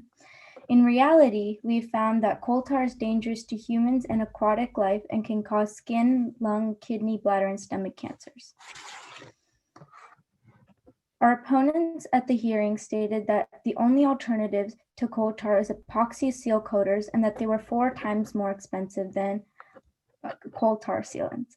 However, in our research, we found that there are many alternatives including asphalt-based and latex-based sealants, which are also priced around the same. There are now also coal tar sealants being manufactured with a safer pH level. At the House hearing last year, our opponents were unsure of whether our bill covered PAHs in all products or just coal tar. We would like to clarify that our goal is to try to put a 0.1% PAH limit on refined coal tar driveway sealants. Thank you. Thank you. Who would like to testify next? Me. Okay, could you give us your name? My name is Cindy Zan, and the coal tar industry has claimed that coal tar sealants have zero correlation to cancers in human and aquatic species. However, that is untrue. The EPA states that coal tar emulsion sealants can contain up to 35% refined coal tar, which is made up of 50% PAHs by mass. According to key health agencies, PAHs are carcinogens known to be toxic to human and aquatic life. The industry has also claimed that banning coal tar would be devastating to local businesses. To address these concerns, we have collaborated with Sean Campbell of Seaboard Asphalt and have come to a conclusion that instead of banning the manufacturing of coal tar sealants outright, we will use a tiered recognition award system to incentivize manufacturers to reduce the percentage of PAHs in these products. Besides, many seal coat application companies have already stopped using coal tar sealants. The major coal tar sealant manufacturers all already make asphalt and latex sealers. In the hearing, a scientist for a coal tar manufacturing company stated that coal tar can help the Chesapeake Bay, as PAHs are the building blocks of life because they are hydrocarbons and are thus made of water and carbons. However, a quick Google search can show you that hydrocarbons are actually not made of water and carbons, but hydrogen and carbon. PAHs actually harm the environment, especially bottom dwellers, which are the building blocks of the freshwater food chain. She also claimed that coal tar coats the stormwater and sewage treatment, which would help stop sewer water from infiltrating the drinking water supply. However, we would like to clarify that our bill only covers seal coat that is made of coal tar pitch or refined coal tar, which are products that coat driveways and parking lots. We are not calling for a ban on any other products that may contain coal tar. Thank you. Thank you. Who would like to testify next? And please give us your name. Hi, I'm last. My name is Meva or Mimi. Okay. House Bill 77, sponsored by Delegate Vaughn Stewart from Montgomery County, calls for a ban on coal tar products with a 0.1% pH limit. Now, why is this limit necessary? Allow me to explain. This prevents people from using ECR and other products as a loophole, which prevents sealants from harming the environment. ECR is a new sealant on the market that also contains these toxic PAHs. If we don't include a 0.1% pH limit, it would exclude ECR from the ban and potentially allow it to harm the environment. However, if we do include the 0.1% limit, we can prevent other sealants from making it to the market in Maryland. Also, products are currently available with pH concentrations well below the 0.1% limit. For example, the asphalt-based average is 0.005%. ECR's pH concentration levels are not as high as coal tar, but it's significantly higher than asphalt. The European Union classifies road waste with 0.1% pHs or higher as hazardous waste. This means that if it's above this limit, it can be really harmful to the people and the environment. Coal tar has already been banned in many places, including various states, counties, and even major home improvement retailers, as Claire said before. These states include Washington, Minnesota, Wisconsin, Maine, and the District of Columbia also has a ban in place. Bans in other local areas include Montgomery County, Prince George's County, Anne Arundel County, and Howard County, which we helped ban. Because of bans in 4 Maryland counties, about 45% of all Maryland residents are now under a coal tar ban. So why don't we just ban it in the whole state? We hope you will support the bill in order to improve the health of Maryland residents as well as aquatic life and protect the Chesapeake Bay. Let us join the 22.6 million Americans who are now under a coal tar ban. Thank you so much for your time. Thank you, and we always appreciate it when when students come to our committee to offer their opinions on important topics of the day. So thank you so much for your really wonderful and highly articulate testimony. And let me next recognize Amy Witter. Good luck following that. It warms my heart. As a professor of chemistry at Dickinson College in Pennsylvania, kudos to you. So I do have prepared remarks, but I'm just going to go right off center after that presentation. And one thing that I want to point out to people is that there are different formulations of sealants. And coal tar is generally recognized as the highest PAH concentration sealant. But then there's petroleum asphalt, which contains much lower levels. But there's also an intermediate sealer that contains what's called steam crack petroleum residues. So I think the gradation by limiting the amount of PAHs is actually very wise because steam crack petroleum residues are produced in Maryland. And the other thing that I wanted to say is that PAHs are only one chemical class that are found in sealants. So when you're talking about PAHs, they're carcinogenic, but there are a lot of other water-soluble chemicals that leach out of coal tar sealant that we don't really know a lot about the toxicity of those chemicals. So PAHs is one class that we do know about, but there's a lot of other chemicals that could actually be as hazardous, if not more hazardous than PAHs because they're more water soluble. So you know that multiple studies have showed that PAHs are mobilized from the surfaces of asphalt that have been sealed with coal tar sealant. And the important reason to consider this is because water quality is increasingly threatened in urban areas. And stormwater runoff is the major contributor to impaired water quality, which affects both the environment and humans. There's bans that have been put in place around the country. We know these bans work. And because safer alternatives exist to coal tar, I urge that you strongly consider supporting House Bill 77. Okay, thank you very much. Any questions for any of these presenters?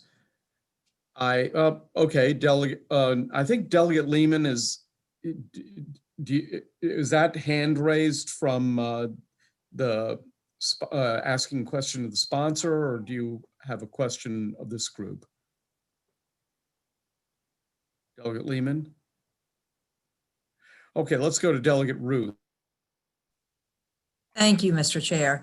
I think it was Jennifer who mentioned the increased cost of dredging due to the toxins in the, in the water and the need for cleanup.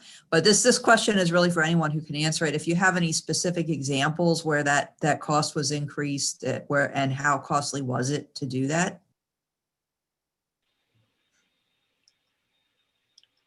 I can get, if not, Delegate Ruth, I can get that information. I definitely came across those sorts of studies in my analysis, and it's a great point from the group and from Jennifer, because when you do an economic analysis of this, I mean, the cost just absolutely swamp the benefits. Even human health and bay aside, the economic considerations here are enormous because the remediation costs of getting this stuff out of the water are so high. So yeah, we can get those studies to you. We'll send them to the full committee. Thank you so much. I can answer it, but I'm in opposition. Yeah, no, we'll get to you. Okay. Delegate Lehman, do you intend to have your hand up, or is that from the, okay, all right, great. So let's, that concludes the witnesses for the bill. Let's proceed to Tom Decker and and let me again say Sean Campbell was signed up in favor, but I understand he's not here. So we'll go to Tom Decker and Ann LaHurry in that order. So Tom, are you there? And please proceed. You have 2 minutes. Tom Decker was not available. Okay, then we'll go to Ann LaHurry. You've got 2 minutes. Welcome. Thank you, Mr. Chairman and members of the committee for hearing me again. This is different than the last couple of years where I've been there in person. But I also want to thank Delegate Stewart for working with Mr. Campbell and industry to clarify and improve the bill. We haven't seen that. So what I'm saying today is, I'm working off of an old version. But I'm speaking to you today in opposition to the bill on behalf of the Pavement Coatings Technology Council. I'm their science advisor. And our science is not junk science, I have to say. It's the bill, however, seems to be premised on scientific conclusions that are reached based on internet research, which seems to have turned out mostly advocacy research, that is research designed to reinforce predetermined conclusions. The premise is that PAHs pose a significant risk to human and environmental health, and that pavement sealants are a significant source of PAHs. The conclusion that pavement sealants are a major source of PAHs is at best controversial. There's lots of science on both, in lots of different ways you can look at that. But expert science in the field of PAHs in the environment are agreed. There's virtual consensus that PAHs, as they occur in the environment, not in the laboratory where most of the testing on things like are they carcinogens are done, are mostly in forms that are inert and are not available to biological systems. In Maryland, this is backed up by data. Over the decades, PAHs have not been identified as a cause of impairment in Maryland's biennial Clean Water Act reports. That is reports that they have to file to EPA. And along those lines, just last week, EPA decided, again, this is the second time that they've decided not to put restrictions on the use of coal tar sealants in their multi-site general permit, which is a stormwater permit that applies to industrial facilities. And your 2 minutes are up, so I'm Okay. going to have to ask you to conclude. Sounds good. Well, that was quick. I'm happy to take questions. Okay, are there any questions for this witness? It appears that there are not. So thank you very much. That ends the public hearing on House Bill. Mr. Chairman, I got a question for the sponsor. Go ahead. Delegate Stewart, this amendment that I have in front of me, 473827, is that the only amendment, or there will be additional? I think there's going to be one more. Okay, thank you. All righty then. Any other questions? Seeing none, that concludes the public hearing on House Bill 77. Thank you, one and all. Thank you. Proceed to House Bill 82. Delegate Fisher, you have, welcome to the committee. You have 4 minutes, and the way it'll look like on the timer is we'll do 2 minutes 2 times because, 2 + 2 = 4. So welcome to the committee. Thank you so much, Mr. Chair. Can you hear me clearly? Yes, well, pretty clearly. Okay, let me lift my computer a smidge. Sometimes when the mic is designed on the bottom. Hold on. Is that better, Mr. Chair? Yes, it is. Okay, thank you so much, Chairman Barve. Thank you to Vice Chairman Stein and the illustrious members of the Environmental Transportation Committee. I'm so excited to be here and be nice because it's my first bill outside of my committee this year. I'm pleased to introduce HB 82, and for this legislation, it is the constitutional amendment for environmental rights, the Maryland Environmental Rights Policy Act of 1973 is an amendment to the state constitution. The proposed amendment grants each person the inalienable right to a healthy environment and awards the state as a trustee of its natural and historic resources for our current and our future generations. I think it's important to formally recognize environmental rights as civil rights. As we come off this last Monday celebrating Martin Luther King Jr., I think we can see that correlation very clearly in the work that we do here in Annapolis, or virtually in Annapolis. I think it's important for our low-income communities and communities of color that are disproportionately subjected to environmental pollution. The state of Maryland would greatly benefit from this bill as it increases equity and decision-making in all state levels, as it would be a constitutional amendment. This also enables communities impacted by environmental injustice to seek out court intervention. This measure further incentivizes decisive and thoughtful development in a way that protects resources that communities depend on. Extended studies have indicated that amendments of this genre can be used as a tool by local governments to stimulate favorable development within their jurisdictions. Marylanders have earned and have the right to continue this conversation at the ballot box and make sure something that we already have in our law is codified in a way that will be used throughout our state. It's our responsibility as elected officials to provide our community this ability to help and take up the arms of environmental injustice. And I really hope that this committee takes this into consideration. My panel has many experts and longtime advocates that have worked on this issue that are here to present to you and have further expertise to answer any questions that you have. I'm thrilled to sponsor this legislation, and specifically in my own district. For those of you that don't know, I represent Prince George's County, and I'm the more northern part of the county, including areas of Langley Park and Lewisdale. I have the Anacostia River. I have batching plants throughout my district, and my district faces a lot of environmental impacts.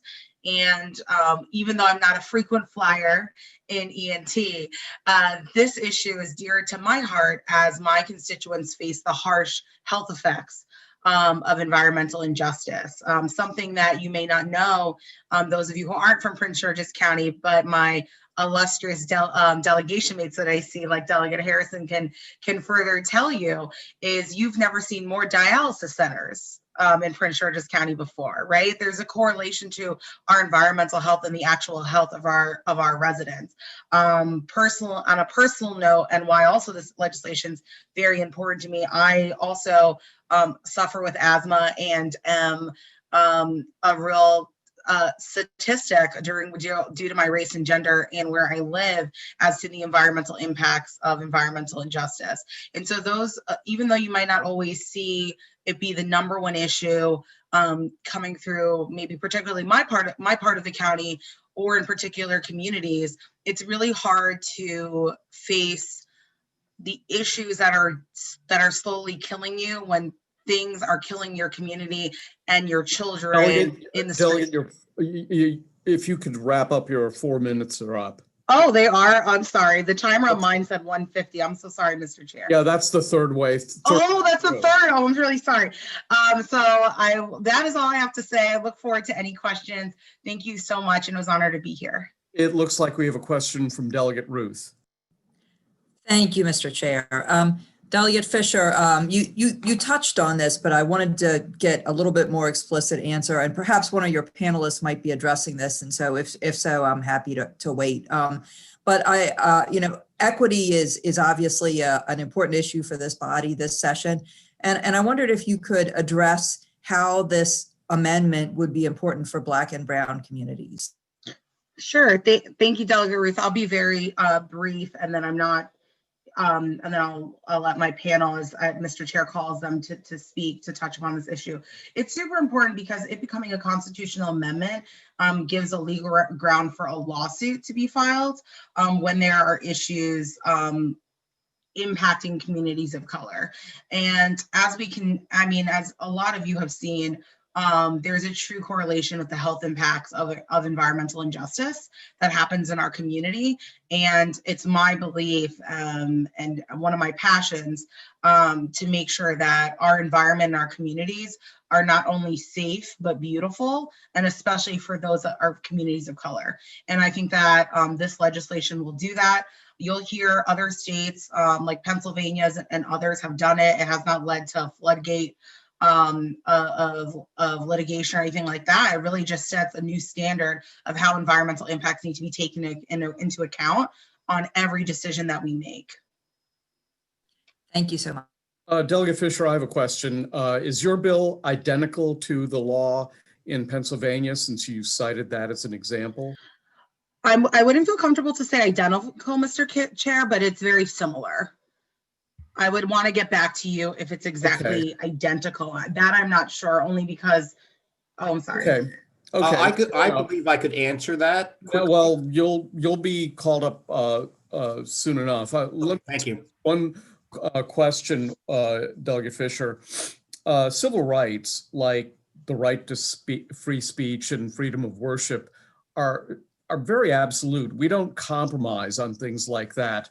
Would an amendment like this prohibit us from compromising? Say, for example, we banned chlorpyrifos as a substance, but we allow farmers who are certified to use it. I mean, wouldn't a constitutional, an absolute civil right prohibit us from, as a legislature, making a compromise like that?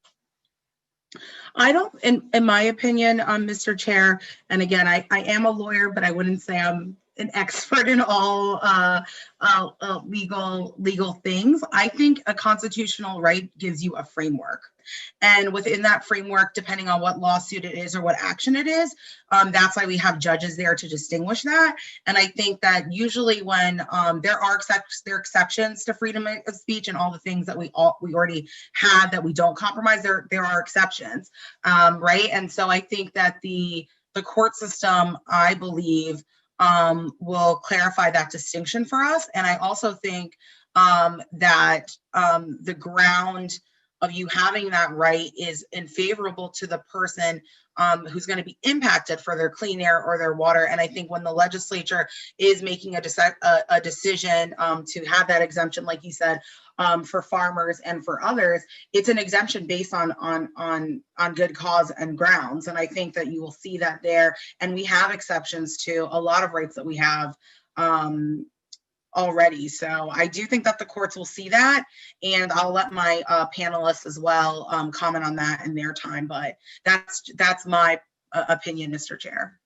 Okay, fair enough. So we have several people signed up in favor of the bill: Rosa Hance, Martin Siegel, Nicholas Pasquale, I guess, Barry Hill, Monica Brooks. So why don't we take them in that order? Rosa Hance is first. Rosa, if you're there, please step forward. You have the floor for 2 minutes.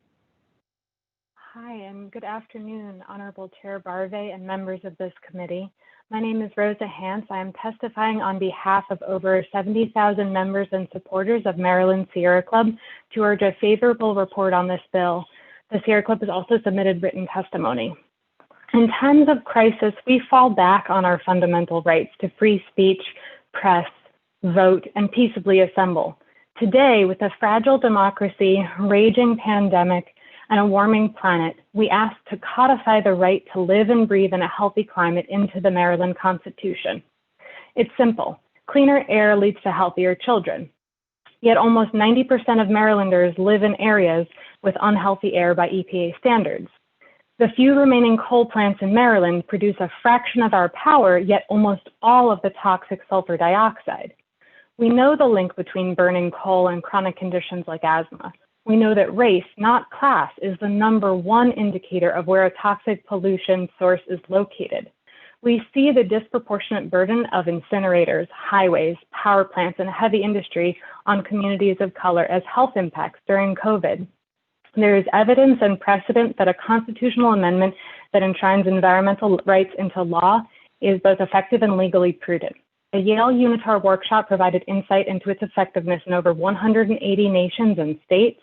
A New York State Bar Association published analysis, details, and recommendations of the adoption of a constitutional amendment right. The Sierra Club would prefer not to wait until our beloved coastline is underwater to enact the constitutional amendment for environmental rights. We must join as leaders across the country and worldwide to value our air, water, and land and inhabitants to codify this right to a healthful environment into our Constitution. Thank you. Thank you. Next, Mr. Martin Siegel. Thank you, Mr. Chairman. Quickly to answer your question, the amendment proposed in Maryland is similar to, but not identical to what is in Pennsylvania.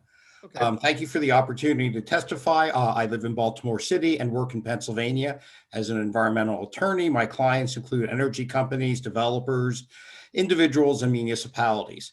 Prior to moving to private practice, I worked for approximately 22 years as a litigator for the Pennsylvania Department of Environmental Protection. My goal today is to provide some insights regarding the impact of Pennsylvania's recently revitalized Environmental Rights Amendment. In short, I believe that the ERA has led to better informed environmental decision-making by state and local governments, as well as by developers and businesses. While the ERA has not lived up to the wildest hopes of the environmental community nor the fears of the business community, it has provided a valuable foundation for protecting environmental rights of Pennsylvania residents. First, DEP and many local municipalities now incorporate more in-depth assessment and analysis of environmental factors in their decision-making. DEP in particular has adopted policies to incorporate consideration of the ERA in its review processes. Second, despite fears of the business community, projects generally will not be rejected simply because they may have a temporary or limited impact on the environment. For a project to run afoul of the Pennsylvania ERA, it must cause a significant impairment on the environment over time. Third, it is my impression that the recent revitalization of the Pennsylvania ERA has not led to an onslaught of litigation. Generally, the ERA is used as an additional basis for challenging projects that would have already been challenged.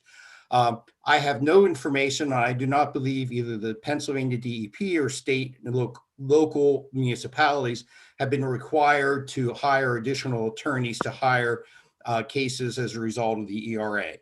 Fourth, it is likely that the ERA has led many developers and businesses to submit better project proposals. I know that I, as well as my colleagues, routinely advise our clients to do such an analysis to help streamline approvals and avoid appeals. Finally, the ERA has provided a tool to local governments to use if they wish to encourage environmentally friendly development within their boundaries. Pennsylvania's experience is that protecting the fundamental environmental rights of its residents can be accomplished in harmony with the needs of the business community and local governments by ensuring that all development is done in a way that respects fundamental environmental rights. Thank you very much. Thank you. Next, Nicholas DePasquale. Did I get your name correct? Nicholas? Well, let's go to Barry Hill. Barry? How about Monica Brooks? Monica. Hi, this is Barry Hill. Go ahead, Mr. Hill. Okay. What I'm going to do is to respond to Delegate Ruth's question. But let me give you a little bit of background. I've been the director of EPA's Office of Environmental Justice from 1998 to 2007. I've taught an environmental justice course at Vermont Law School for the last 25 years. So I appear before this committee to support HB 82, which declares that each person has a fundamental and inalienable right to a healthful environment, which includes the right to clean air, clean land, and clean water, and a stable environment. This is exactly what environmental justice, community-based organizations throughout this country, as well as in Maryland, have been seeking for decades, since numerous independent research studies have demonstrated conclusively that Black and brown communities and poor communities have been disproportionately exposed to environmental harms and risks as compared to other communities. Now, in light of the fact that environmental injustice continues to exist in the state of Maryland, a rhetorical question may be posed. Who can be against environmental justice and the notion that every Marylander has a right to clean air, clean land, and clean water, as well as a stable environment?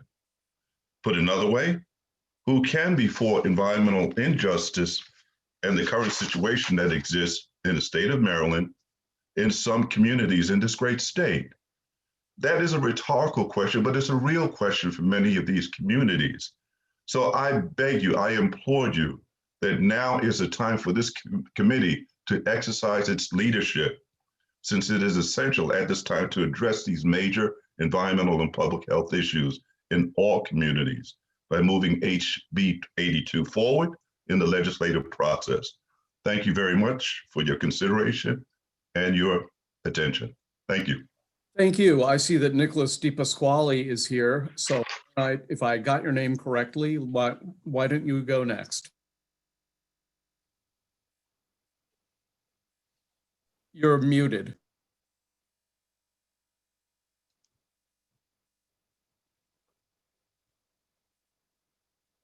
You're still muted. Or maybe your microphone isn't working. One or the other. I can't hear you. Okay, why don't we go to Monica Brooks, and hopefully Nicholas will be able to figure out what's going on with his microphone while you're speaking. Go ahead, Monica. Monica, you have the floor. Thank you, Chairman Barve and committee members. My name is Monica Brooks, and I'm a resident of the Eastern Shore of Maryland, and I'm requesting a favorable response to House Bill 82, thereby making environmental rights as important as other civil rights. Clean air, water, and toxin-free land should be a given. My fondest childhood memories are summers with my grandparents who owned a large farm. We'd spend hours running freely through the woods, eating fruit off the trees and drinking water from the creeks. It was a change of scenery for someone who lived in the city, but it was wonderful. So when I started my family on the shore, I thought the wide open spaces, abundance of trees and farms would provide the same experience. However, I quickly discovered a difference. Many adults and children with respiratory diseases like asthma and bronchitis, wells that were contaminated, air filled with particulate matter, and land with excess phosphorus. Are you aware that the Eastern Shore has the highest respiratory rates in the whole state of Maryland? How can this be? Much of our fight here is against big agriculture. Protections of our land, air, and water are being overshadowed by the pursuit of profit and greed by big corporations. How do I know this? My fellow citizens and I had to fight to protect the Paleo Channel. That's a source of water for the city of Salisbury and county well owners like myself. Our aquifer was under threat by a contractor who received approval to place 13 mega-sized poultry houses on top of the aquifer.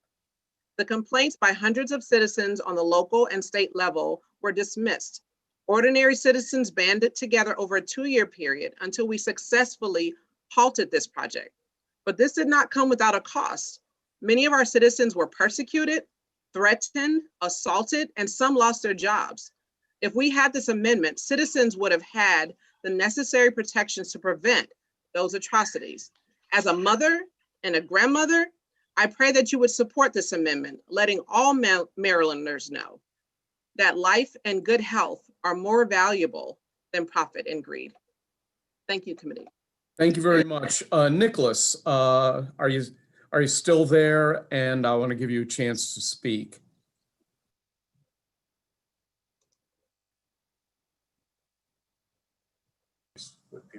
I guess he's not able to get his microphone working. Okay, well, okay, questions. Looks like Delegate Stewart has a question. Thank you, Mr. Chairman.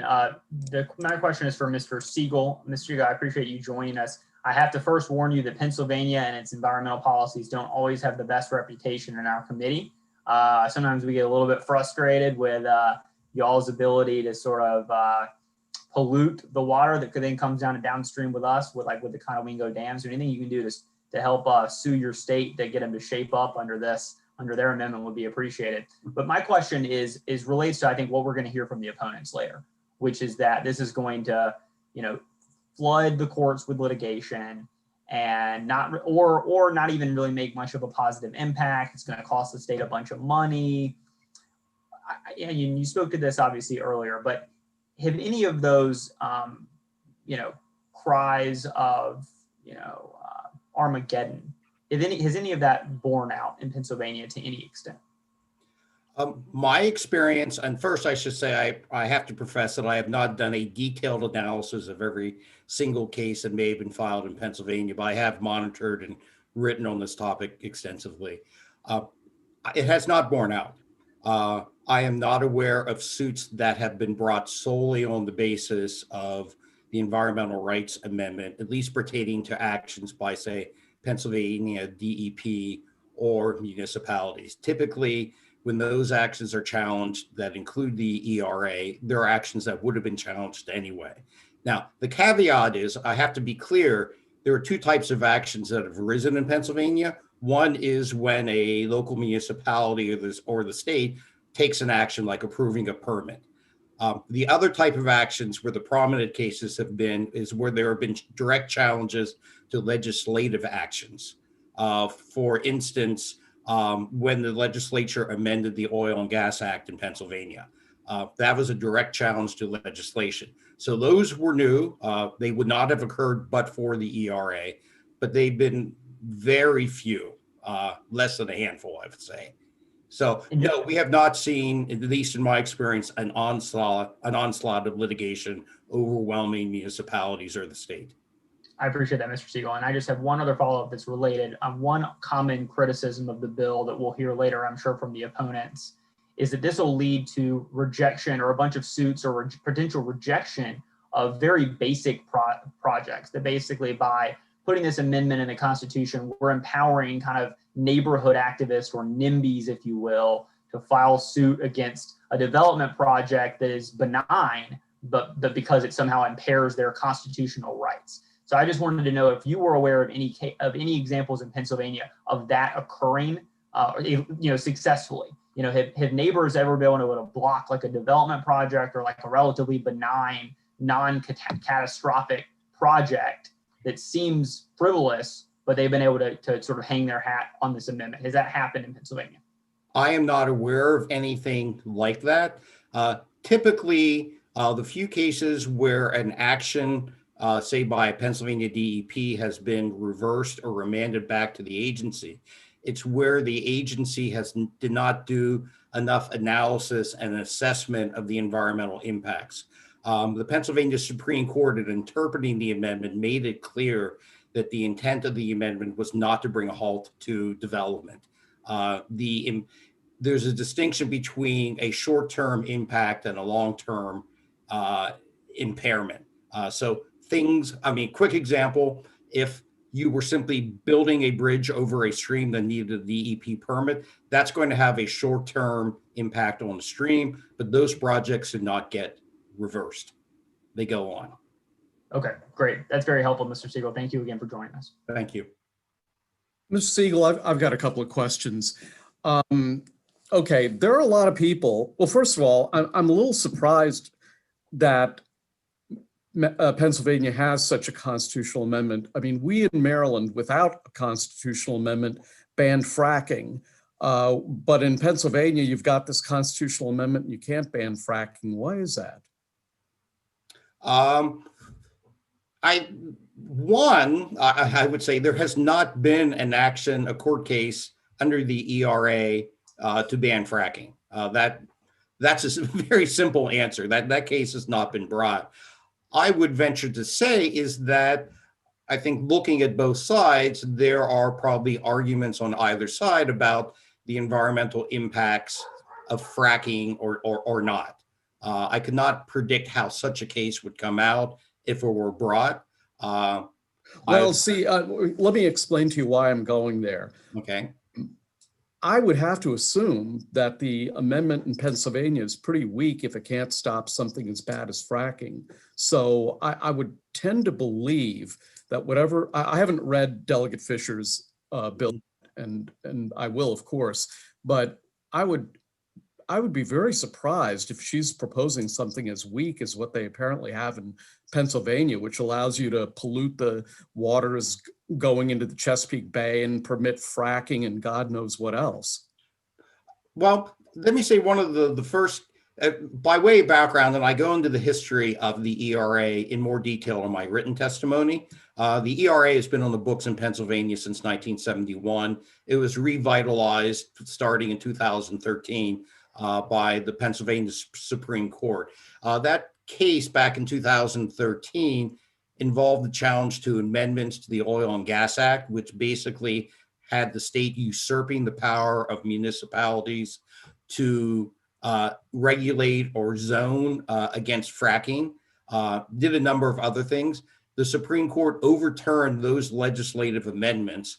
Now, it didn't bar fracking. That was not what that case was asking, but it reinforced the ability of the local municipalities to regulate through their traditional zoning power where and when to allow fracking to occur. So it's difficult for me to predict how the ERA would play out in a challenge to fracking overall. All I could say is that case has not been brought. There are a lot of people who feel that wind turbines are bad for the environment because they kill birds.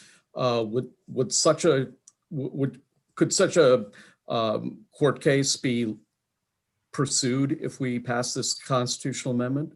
Well, what I predict would happen, and what I think has been happening, is I essentially look at the ERA as putting your thumb on the scale in favor of the environment when balancing impacts versus benefits.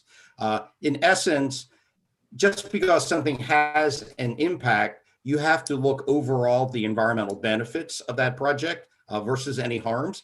And I think as I've seen the case law develop in Pennsylvania, that's what courts are doing. First and foremost, they are requiring decision makers to go back and do an adequate assessment of all these impacts that may occur, which is the first step in understanding whether there's a problem. Again, I feel confident saying that no project is going to be banned simply because it has one isolated impact on the environment. The Supreme Court has made clear that there is a balancing test, but again, since it's in the Constitution, these environmental rights are now fundamental rights, and they have to be treated accordingly by the courts. Okay, any further questions? Seeing none, thank you very much. Let's proceed to I believe we've got all the supporters of the bill. Let's proceed to the opponents, and those would be Michael Powell, Alex Butler, Bill Costelli, Colby Ferguson, and Angelica Bailey. So let's start with Mike Powell. Mike, you're up. Thank you, Chairman Barre, and members of the committee. This bill would go beyond what any other state has. You can simply compare it to Article 1, Section 27 in Pennsylvania, and see that this bill does more. One of the things it does is the limitations that the Pennsylvania courts have placed upon the Pennsylvania provision, it eliminates in the statute. But look, the simple thing to look at it is this bill says that anybody can sue for action or inaction by anyone if they say that that action or inaction harm the environment. I would suggest to you that every time this committee takes a vote to kill a bill, they are exposing the state to the potential suit that they, by inaction, had failed to protect the environment, including the climate. The example that Chairman Barve gave about the farmers, it's a perfect example. If you fail to ban that chemical, that the farmers would use, then a citizen can bring suit against the state for that inaction by the state that they claim harm the environment. And in fact, it's not even environmental issues only, it's also scenic and historic issues. It's really quite breathtaking. Pennsylvania is probably the most liberal state in the country on this issue. The only two that even have provisions like this otherwise are Rhode Island and Montana, and yet this goes far beyond that. The fiscal note states that there will be a material increase in cost from litigation. I think that understates the matter because I do think this allows anybody to bring any suit for just about any reason. All they got to do is say that their environmental, their scenic, or historical rights were impacted. And if there are any questions, I'd be more than happy to respond. Okay, next, Alex Butler with Mako. Alex? Good afternoon once more, Chair, Vice Chair, and members of the committee. Alex Butler with the Maryland Association of Counties, here in opposition to House Bill 82. Mako opposes the bill for a few reasons, including that the rights are vague and ill-defined. The bill says that local government cannot cause unreasonable diminution of or degradation of the state's natural resources by action or inaction, as was touched on by Mr. Powell. The bill says local governments cannot infringe on inalienable rights to clean air, clean water, etc. This is something counties take very seriously, but the broad language of the bill could affect a variety of local services and will almost certainly lead to increased costs associated with litigation, let alone confusion. The fiscal note lays that out quite well. There are a great many environmental laws and regulations that counties are subject to, and this committee develops and enacts into law without a need for the broad language included here. This committee and the General Assembly sets that standard every session, and counties, municipalities, and stakeholders advocate and advise. To me, this gives unnecessary authority to courts, and we don't see a need for vague language and are fearful of the results were this to be enacted. So with that, Mako opposes House Bill 82. Thank you very much. Thank you. Bill Costelli. Thank you, Mr. Chair, members of the committee. Bill Castelli on behalf of the Maryland Realtors. And we're very concerned about the provisions in the bill and how it may affect permits, particularly for housing moving forward. Maryland is, is the fifth most densely populated state in the country. I mean, as we look forward in terms of increasing housing supply, infill, density are going to be key to meeting those housing needs. And what Maryland has done and what many counties have done in the past is open up permit decisions, opening up decisions based on comprehensive plans to the public in a very broad way so that people can get their input into these decisions early in the process. What we think this bill does is the opposite, in that it opens up that intervention at the end of the process when these decisions have been made. Whether it opens up the floodgates or not, we think it moves in the opposite direction of where we need to go, particularly on housing issues. We've just conducted a statewide survey, and we know that there's a lot of concern in the public about density. And it's for these reasons. I mean, certainly we need to educate the public about that. But we do think when you're taking into account criteria like scenic, criteria like historic values that kind of move beyond the typical health concerns that the bill also addresses, then we raise some difficulties in terms of particularly affordable housing projects moving forward. Okay, next, Colby Ferguson with the Farm Bureau. Thank you, Mr. Chair, Mr. Vice Chair, members of the committee. Colby Ferguson on behalf of Maryland Farm Bureau, and we are also opposed to House Bill 82. I think Mr. Powell eloquently laid out the major concerns with this bill. It really does, the way that we read it, really does kind of open Pandora's box to what could be potentially litigated. The way we see it, honestly, in the farming community, we could be a plaintiff and a defendant every day, depending on which side of environment you want to discuss. It kind of gives the opportunity for anybody to we talked about House Bill 76 earlier, one of the first bills that you did, and talking about the standing. This bill gives standing to everybody and gives them the ability to basically go on anything. And we think examples such as CAFOs, irrigation, hemp, new buildings, composting, commercial fishing, aquaculture permits, all of these would now be opened up to anybody having the right to litigate. So with that, we would respectfully oppose House Bill 82. Okay, Angelica Bailey with MML. Angelica, are you out there? There she I'm here. Thank you, Mr. Chairman. Hello again, Angelica Bailey, Director of Government Affairs with the Maryland Municipal League. Respectfully testifying in opposition of House Bill 82. I'd echo all of the opponents' points, expanding the opportunity for anyone to file a lawsuit against a local government for degradation of the state's natural resources. It's just too broad and open to interpretation. It creates an impossible standard for governments to meet. How do we define clean air or clean water? And at what point is it clean enough? This is especially concerning when our resources are degraded by situations out of our control.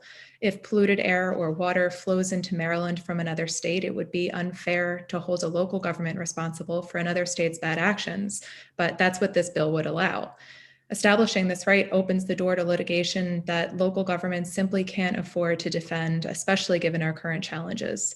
A potential floodgate is concerning, but as I've said before, even a trickle would rob our members of valuable resources that they could otherwise spend on constituent services. I mean, you'll never hear MML say that protecting the environment isn't important. Climate change is one of our 2 strategic initiatives this year. We're even asking for a seat on the Commission on Environmental Justice and Sustainable Communities this session to partner with the state and communities to address environmental justice issues.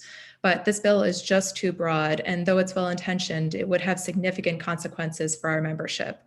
So we admire the sponsor's goals, but we respectfully request an unfavorable report on this. Thank you. Thank you. Questions? I don't see any hands raised, so I would assume that means there are no questions unless I'm not seeing anything here. This is new to me. Okay. I would just point out to the committee that there is a very large, there is a very large number of people who've offered written testimony in favor of this constitutional amendment, and also a number of people who have offered written testimony against it. So I encourage the committee to read all of that. And thank you very much, Delegate Fisher. With that, we conclude the public hearing on House Bill 82. Let's proceed. Thank you, Mr. Chair. Great to be here. Oh, visit anytime. House Bill 94, Delegate Stein, the Vice Chair. Thank you, Mr. Chairman. House Bill 94 deals with the state's water quality revolving loan fund, and specifically the guarantee function under that fund. And the bill would expand the guarantee function to cover green infrastructure and non-point source projects. And with the amendment I submitted, it would allow the loan fund to be used as a guarantee for long-term pay-for-success contracts, green bonds, or environmental impact bonds by any public, private, or nonprofit entity for water quality benefit outcomes. Now, I know that's a mouthful, so by way of background about the loan fund, its purpose is to improve water quality, and each state accesses funding and guarantees under it from the EPA. In Maryland, state law provides that there are several ways that MDE can use the loan fund. One is to guarantee bonds, notes, or other loans issued by a local government for the purpose of financing the cost of a wastewater facility if the loan guarantee would reduce interest rates or improve credit market access. And that's how the loan fund has historically been used in Maryland to support upgrading of wastewater facilities and other sewer infrastructure.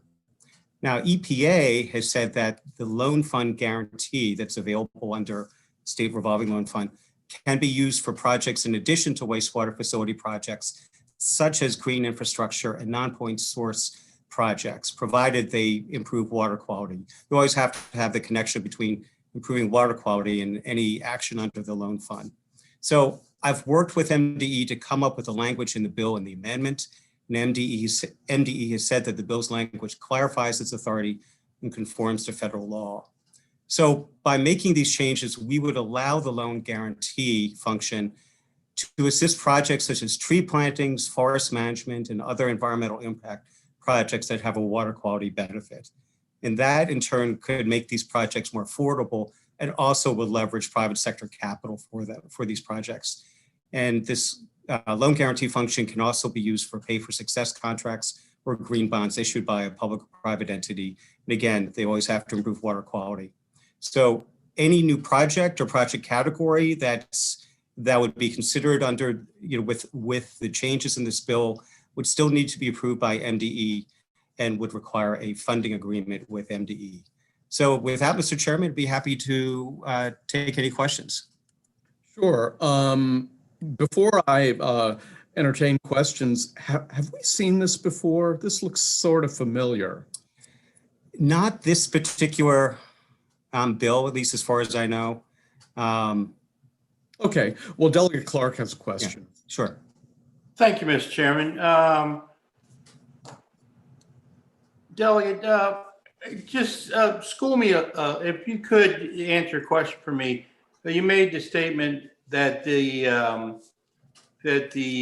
water quality revolving loan fund can be used to guarantee bonds. Mm-hmm. Now, we're not talking about bonds that a local county government that would sell out on the market?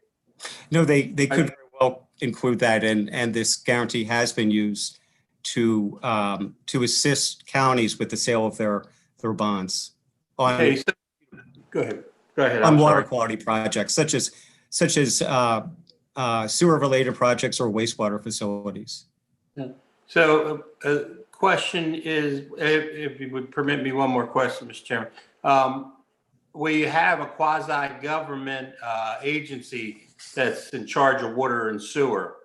But when they go to sell bonds on the market, they go through the county to do it. And the county has to approve the sale because they're on the hook for the full faith and credit of the county for these bonds, even though it's a quasi-government agency. Would the revolving fund also be a guarantee on them loans?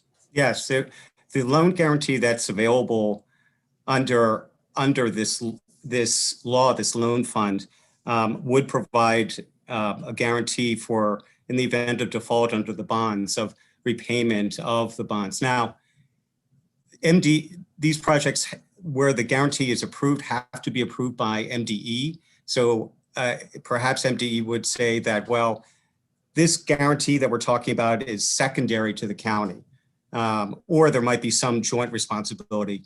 I'm honestly not 100% sure, but the purpose of this guarantee is to sort of serve as a backstop in the event that there's a default under the bond, or any other sort of loan that's issued. Again, traditionally it's for the building of wastewater treatment facilities.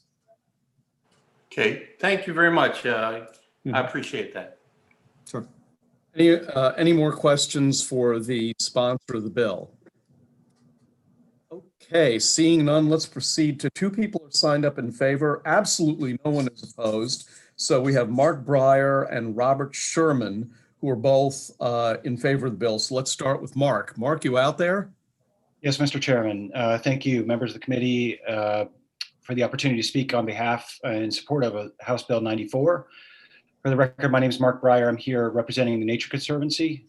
Put simply, House Bill 94, as Delegate Stein said, expands the types of projects that could benefit from the state's revolving loan fund without any cost to taxpayers, which is really important. As Delegate Stein said, the SRF today provides loans and loan guarantees to finance projects in Maryland and really around the country that deliver clean water. The benefit of the current situation, however, is that those projects are just wastewater treatment for the loan guarantee portion in Maryland. And House Bill 94 allows the expansion to include other types of projects that deliver clean water, and in fact, many other benefits that come with those projects, such as clean air, and the like. And so Maryland's SRF today is a key tool at the state's disposal to achieve our clean water goals. As the committee knows well, we have a lot of work to do to meet these goals, especially in the face of climate change, and we really need as many solutions as possible.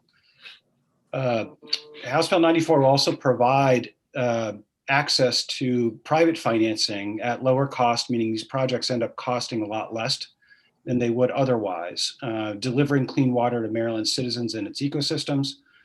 The expansion of this, again, I want to underscore, doesn't require any taxpayer funding, and it also does not detract from the traditional SRF loan or grant capacity that exists today. So for these reasons, Nature Conservancy urges a favorable report on House Bill 94. Thank you for your time, and I'm happy to answer any questions. Thank you. Let's proceed to Robert Sherman, and then we'll entertain questions. Robert. Thank you, Chairman Barve, Vice Chair Stein, and members of the committee. I want to first thank you for the opportunity to testify before you today. My name is Robert Sherman. I'm the State Policy Manager at the American Forest Foundation, a conservation organization that works with family landowners to promote stewardship and protect our nation's forests. The American Forest Foundation strongly supports HB 94. The bill would allow for the marshaling of private capital from institutional markets to make critical investments in forest conservation in Maryland, helping to achieve statewide carbon reduction goals while enhancing the state's clean water without costing taxpayers. Our organization, in partnership with the Nature Conservancy, is currently piloting a program called the Family Forest Carbon Program, which would allow small family landowners to access carbon markets and provide them with financial incentives to implement conservation practices that sequester carbon and protect clean water. Maryland alone has nearly 150,000 private and family forest owners with 1.2 million acres of forest. Maryland's forests also provide massive clean air and water benefits, which, while difficult to directly quantify, are critical to the health of Maryland communities and the state's economy. In order for us to scale the Family Forest Carbon Program in Maryland, which would bring millions of dollars to rural families, protect water systems, and reduce the state's carbon footprint, there's a need for private capital, which our organization plans to raise from the green bond market. A key component of issuing rated bonds that appeal to the bond market is to ensure that the appropriate level of credit enhancement for the bonds is furnished. The guarantee provision under the current State Revolving Fund, or SRF, is our best option for financing agreement where the guarantor promises to meet the borrower's obligations if it defaults on a loan. With the passage of HB 94, Maryland's SRF program could guarantee a bond or other financial agreement for such an entity such as the Family Forest Carbon Program.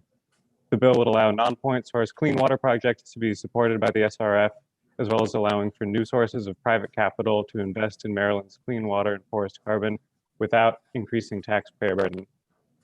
So on behalf of the American Forest Foundation, I would like to thank Delegate Stein for the introduction of this bill, which is going to bring investment to rural Maryland, provide a significant water quality benefit, and play a role in the urgent effort to reduce the state's overall carbon footprint. Thank you very much for your time. Thank you. Are there any questions for these two presenters? Well, I don't see any hands raised, so I will assume that there are not. So thank you very much. And that concludes the public hearing on House Bill 94. Let's proceed to House Bill 129. Delegate Henson. Thank you, Mr. Chairman. I see that everyone is developing their stamina. We have all new respect for our virtual learners who have been developing that for quite some time. I hope that no one is joining us from conditions where they are trying to survive toxic indoor air. I am here to present. By the way, you've got 4 minutes. That timer is going to cycle through 2 times.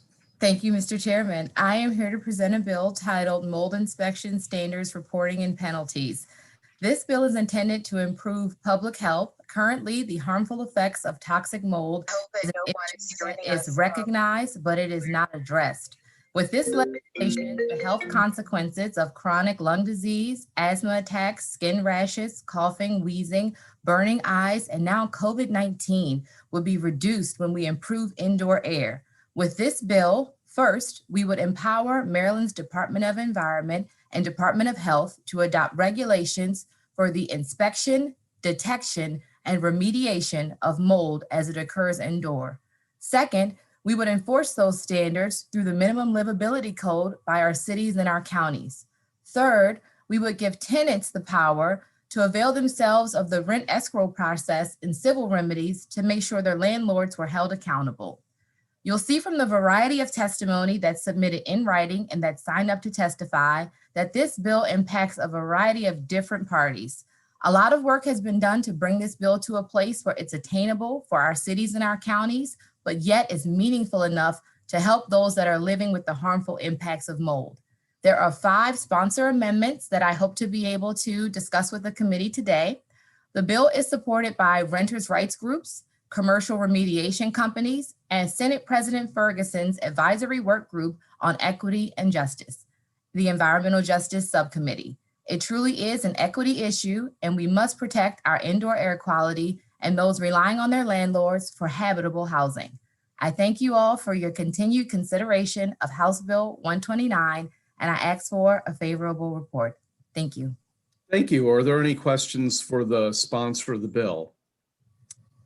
Seeing none, we'll proceed to the witnesses who were signed up in favor of the bill, and they are, in this order, Lisa Sarro, Tony Pratt, Matthew Lozak, Bernard Johnson, Zafar Shah. I think the Maryland Legal Aid is signed up as just Maryland Legal Aid. Ruth Ann Norton, Maurice Wilson, Micah Mitchell, Tamika Wright. Well, let's start with Lisa Sarro. Lisa, you there? I am here. Can you hear me? We can hear you. You have the floor for 2 minutes. Welcome to the committee. Excellent. Thank you. Thank you for this opportunity to testify on this important bill. I am Lisa Sarro. I'm currently General Counsel for the Arundel Community Development Services, and we're administering the rental assistance programs for Anne Arundel County right now, as well as dealing with a lot of the issues that have been raised by COVID.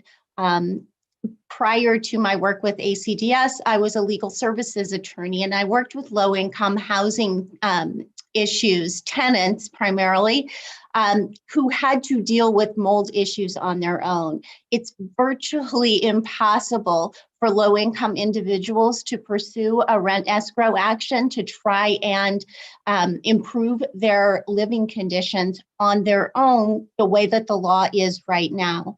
This bill would provide an objective determinant as to what is a problem level of mold, and it would ensure that tenants were not precluded from using the rent escrow process by courts who don't actually recognize mold as a health and safety issue. It would assist self-help in an incredible way. We would certainly urge a favorable report on this bill. Thank you. Thank you very much. Tony Pratt. They're a no-show. Okay, Matthew Lozak. Okay, Bernard Johnson, I see you. So you got to talk to us now. I'm here, Mr. Chairman. Oh, Matt, okay. Let's take Matt Lozak first then. Forgive me. That's okay. COVID-19 Welcome back to the committee. Thank you, sir. Good afternoon, Chairman Barve, Vice Chair Stein, committee members. My name is Matt Lozak. I'm co-founder, executive director of the Montgomery County Renters Alliance, an alliance of more than 30 labor, community, religious, political, and civic action organizations and thousands of renters. We are Maryland's first and only regional nonprofit dedicated exclusively to renter outreach, education, organizing, and advocacy. Before I begin my testimony, Mr. Chairman, I'm delighted to announce that a problem tenant has been evicted from the White House and a new family has been given a new lease. So, you know, I think probably we should stay away from federal issues like that. I have many colleagues in this committee who are not happy about that. So let's. Yeah. They may not be, but I can say on behalf of the Renters Alliance that we are. The Renters Alliance is in favor of HB 129, mold remediation, and we thank Delegate Shanika Henson for her leadership in sponsoring this legislation. The Renters Alliance is with increasing regularity hears from tenants about mold complaints. These complaints include mold growing across walls in bedrooms, bathrooms, kitchens, and family rooms. Renters often ask landlords and property managers for assistance only to find their complaints are ignored or mold remediation amounting to painting it over until it grows back. In one community we work with, the mold was so bad that the local elementary school noted that most of its children living in the apartment complex it served were suffering from asthma exacerbated by mold exposure and unable to play sports. In another building, the constant dampness due to pipe leaks and poor heating and ventilation systems was so bad that mushrooms sprouted in the hallways as mold climbed walls in apartment homes. I provided pictures in my testimony. In senior buildings where mold infestations frequently go unabated, residents complain of wheezing, headaches, skin irritation, watery eyes, and constant cough.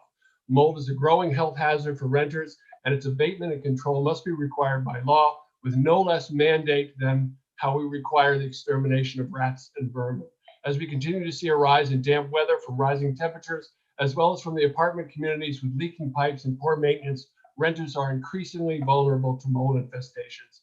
We strongly urge a favorable report. Thank you, Mr. Chairman. Thank you. Okay, Bernard Johnson, you're up next. Can you hear me, Mr. Chairman? Yes, I can. Oh, okay, just making sure. Thank you, Mr. Chairman, Vice Chairman, members of the committee. My name is Bernard Johnson. I'm a member of ASME Local 3661. I'm testifying in support of House Bill 129 because me, like other state employees, we may rent an apartment or rent a home, a house. Many of us are concerned about the potential of mold exposure in aging buildings where we work, and none of us should have to be concerned about mold exposure when we get home from work. And mold is a serious issue. As a lifelong renter, it is a very important issue to me in and to ensure that I am breathing healthy air in my apartment, and it impacts a lot of people.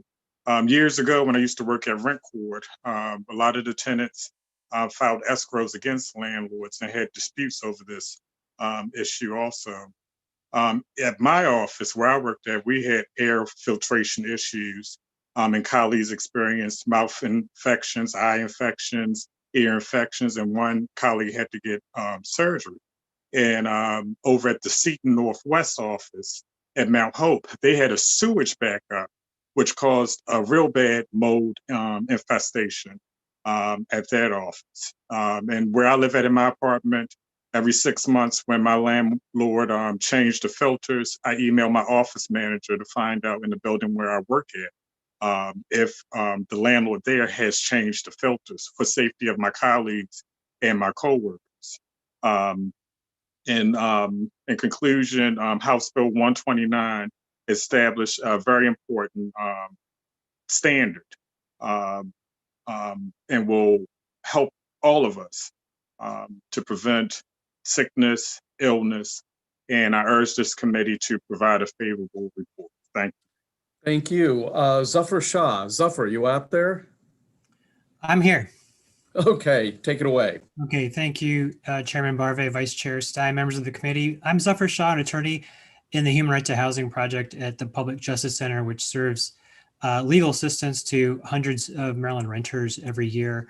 And I'm also speaking today as co-chair of the Renters United Maryland Coalition, and I've provided written testimony on their behalf for a coalition of over 30 advocacy and grassroots organizations that support HB 129. And to begin, I want to share the words of one of my clients at PJC.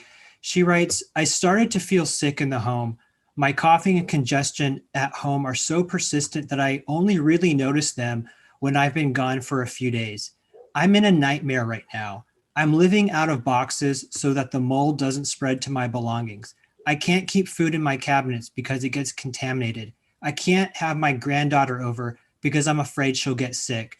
My daughter told me I have to move, and I'm really trying to find a new place. I've been urging my landlord to do something about this for more than a year." After a code enforcement inspector came to this property, their report cited violations for, quote, possible mold. And my client wondered, if it looks like mold and smells like mold and makes me sick like mold, why can't the city report it as mold in its code enforcement inspection. And this is not a matter of semantics. This renter was relying on the local code enforcement violation report as her evidence in a rent escrow action against the landlord. But the housing agency lacked any regulatory framework for inspection and testing of mold. And further, they had no basis in statute or regulation to compel any specific mold remediation measure. And as countless Maryland renters know, to pass a code enforcement inspection, the owner only has to paint over the mold. And consequently, this renter's legal action to compel remediation of the mold was ultimately a failure. And this sequence of problems plays out across the state for countless renter households. The Maryland public policy on mold in housing right now is out of sight, out of mind. And that's a costly failure for our communities. This committee can change it this year. HB 129 declares exactly what a mold hazard is. It creates a mandate for the state through MDE and the Department of Health and Department of HCD to devise definitions and standards. And these standards for inspection and testing and remediation will be what our localities and our courts, to Ms. Sarah's point, will use to help Maryland renters secure a safer and healthier home. And so Public Justice Center and the Renters United Maryland Coalition urge the committee's favorable report on HB 129. Thank you for your time. Thank you. We have, on behalf of Maryland Legal Aid, Greg Countess. Greg, you out there? Greg? I am if I remove my mute, Mr. Chairman. Okay, I can hear you now. Again, good afternoon, Mr. Chair, members of the committee. I'm Gregory Countess, and I'm here representing Maryland Legal Aid.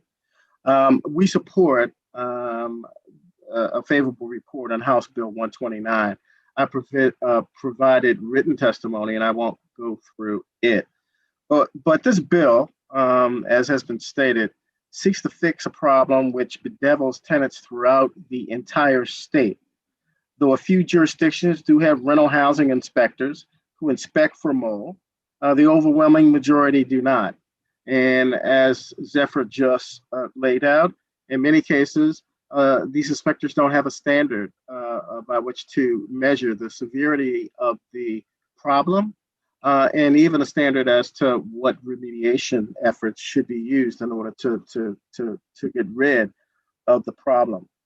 And I think that is important. The bill amends 8-211 to set a standard for when rent should be placed in escrow and a standard remedy for tenants whose landlords violate the inspection notice and remediation benchmarks set forth in the bill. This bill would provide a means to curtail the 2-year saga of the tenant group, the elderly senior tenant group that I described in my testimony. For 2 years, for more than 2 years actually, they suffered through this problem. And they were elderly folk who, in many cases, had respiratory illnesses that were under control. Those problems were exacerbated by this mold. And in fact, some folks got sick, and they believe that even it may have led to a death to some of their neighbors. This also, and I see Lisa Sarro here, and I suppose she'll talk a little bit about what happened in Annapolis. But if any of you are familiar with the Annapolis Housing Authority and the complaints that residents complained about there, overwhelmingly throughout all of their units, it was mold abound throughout those units, and it caused many illnesses. I think it's appropriate and entirely on time that during a calamitous Greg, you might have gone over your 2 minutes. I'm not entirely sure. I got 30 seconds or 15 seconds and I'll close up. Sure, go for it. All right. During this calamitous public health emergency, it's fitting that the legislature address an existing public health problem, one that exists in many rental homes, and we urge support for House Bill 129. Thank you. Okay, thank you very much. Ruth Ann Norton is up next. Ruth Ann, go for it.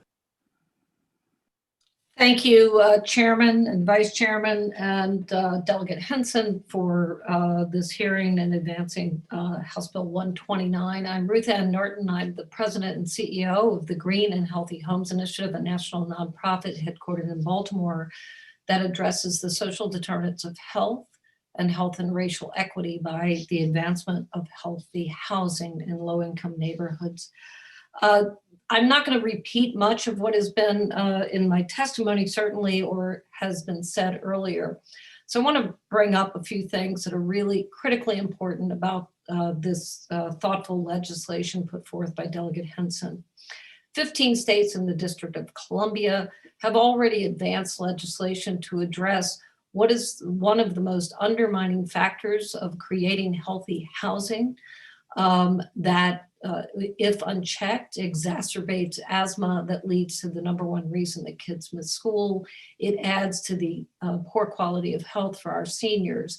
In fact, not addressing mold and not having a standard to be able to be addressed in district court and other remedies causes us to have up to 62% of our weatherization applications deferred or declined because of the presence of mold and mildew that has gone unchecked. It also undermines programs such as GHHI participates in the city of Baltimore, the housing upgrade benefit for seniors, where mold is not an issue that we are able to remedy by grant programs from the state or through actions in rent court or other remedies because we lack legislation and standards to address. There is probably no more important piece of legislation that we can advance as a post-COVID remedy. We have asked hundreds of thousands of Maryland citizens to shelter in place and use housing as a shield for their health, and yet they are having respiratory issues and structural issues undermined by the presence of mold. If you could start to wrap up, that would be Yep, absolutely. So we think this is an extraordinarily cost-effective measure. It will put us in better compliance with guidance from CDC and the EPA, where I serve on the Children's Environmental Health Protection Task Force. And we think it's critically important in the transactions for homeowners, for seniors, for renters, in the transparency of the health of housing. So we urge your adoption of House Bill 129. Okay, thank you. Let's go next to Maurice Wilson. Maurice, you have the floor. Maurice? Well, let's go to Micah Mitchell. Maybe Maurice will show up later. Micah? Yes, sir. Go for it. You got 2 minutes. Mr. Chairman. Yes, sir. Thank you, Mr. Chairman, Vice Chairman, committee members. Thank you so much, Delegate, for bringing this bill forth. I've been a resident in Baltimore City for 40 years.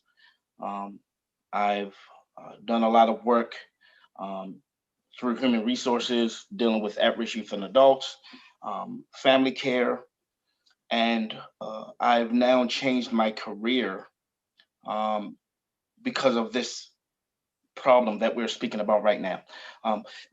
There are so many households here in Baltimore City that are filled with mold, and we have came up with strategic tactics to try to utilize, and they just don't work because there's no law, there's no structure that defends mold. So we have illnesses, sicknesses. We have kids with missing school, so that affects lack of education. So it's so many different components that mold affects, and by law it's kind of bypassed. So now I am the CEO of MCM Homes LLC, and I am trying my best to utilize whatever efforts that can be brought forth so that we can attack some of these problems that are affecting mold. I'm a resident of Baltimore City. I've been in multiple housing units that I've went to court for about mold. I've tried to start an escrow account about mold, and it was just passed by. So I'm asking for a favorable vote for HB 129, because I believe if we can solidify the inside of homes, we can take a psychological aspect and start utilizing those tactics to help the outside of the homes. Thank you much. Thank you very much. The last two witnesses in favor of the bill are Tamika Wright and Tisha Guthrie. So Tamika, are you out there? Tamika? I'm so sorry. I know. Go ahead. Here. We can hear you. Go ahead. Oh, okay. My time is about to start. Yes, it is. Okay. Thank you so much. Can you wait a minute? Dewan, hurry up and get me this quickly. Hurry up, get me here, please, quickly. Why don't we go to Maurice Wilson? Do you need a little more time, Tamika? I'm sorry. Can you just start me over, please? I apologize. Sure. Could you reset the timer to 2 minutes, please? Go. There you go. Okay, thank you. Good afternoon, everyone. I apologize for my tardiness. Hello, my name is Tamika Wright, and I am here today to support the indoor air quality on mold bill. I currently live in the community of Robinwood, where there is mold throughout nearly every home, affecting the entire neighborhood in my neighborhood.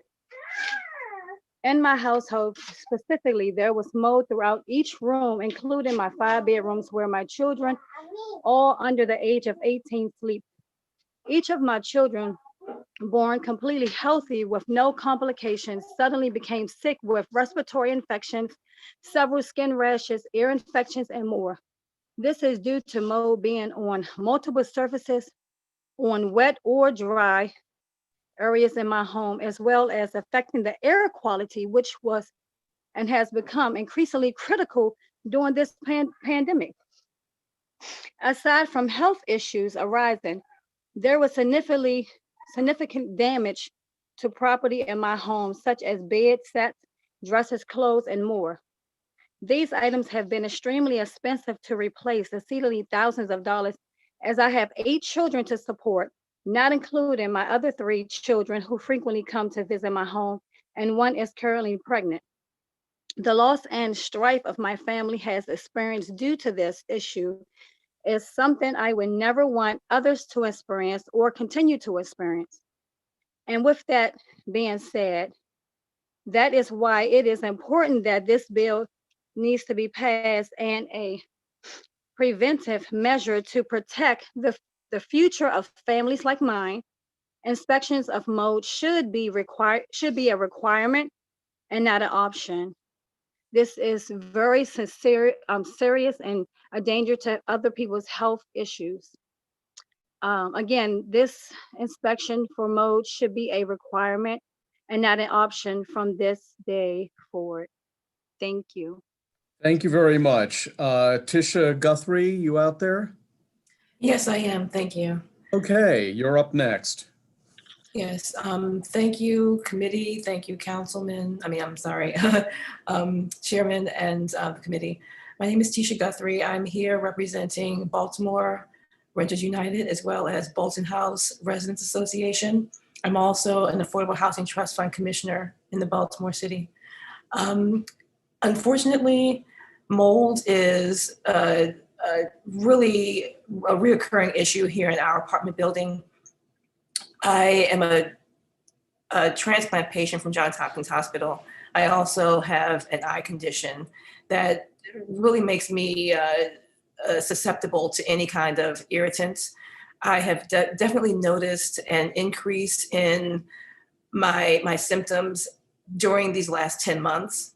I can definitely tell you that my kidney function, I am a kidney transplant recipient as well as a pancreas transplant recipient. My kidney function has been affected.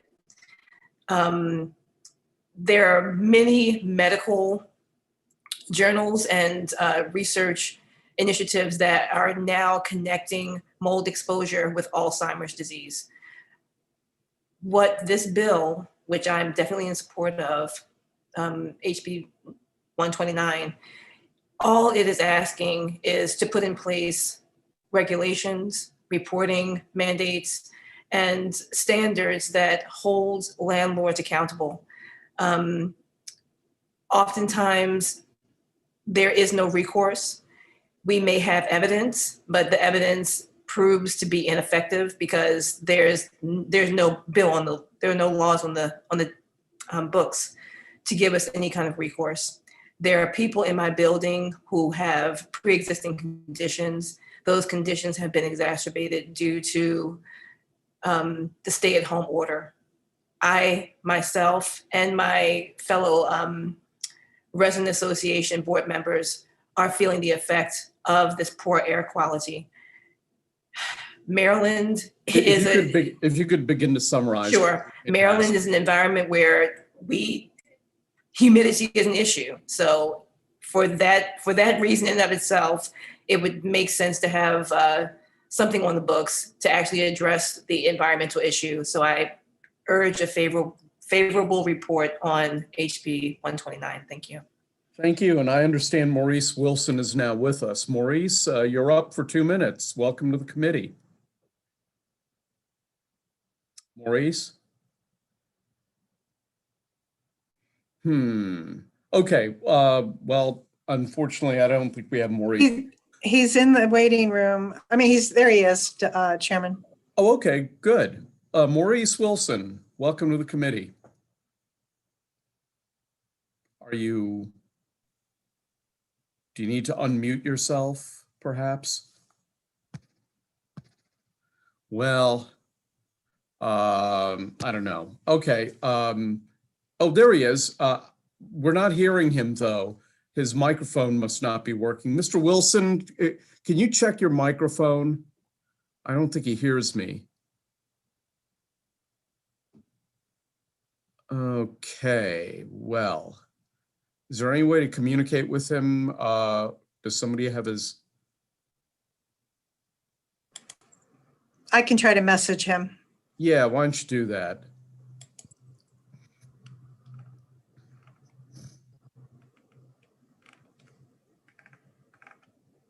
Mr. Wilson, we can't hear you. Excuse me, Judge. Can I speak? Can I get 2 minutes to speak? Well, I kind of can't allow. Well, if you want to talk for a couple seconds, I'll allow it. But ordinarily, I would never. I wouldn't do that. But for you, I'll make an exception. Okay, thank you. Tell us your name. My name is Devon Wright, and I'm 9 years old.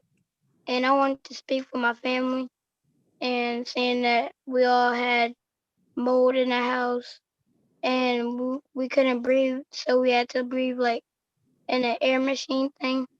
And then that's when some of us had to sleep on the floor, and it affected our health, and we got sick. And Okay, well, thank you very much. Thank you for testifying before the committee. Let's go to questions. I see that Delegate Harrison has her hand up. Delegate Harrison, do you have a question for someone? Yes, thank you so much. My question is actually for Delegate Henson, but before I said that, I just want to say that, one of the things that we, and you have tried to do is make sure that we are just talking about the issue at hand. And so our personal feelings about whatever it is that we have a personal feeling about outside of the issue is not what we should be talking about and projecting at this point.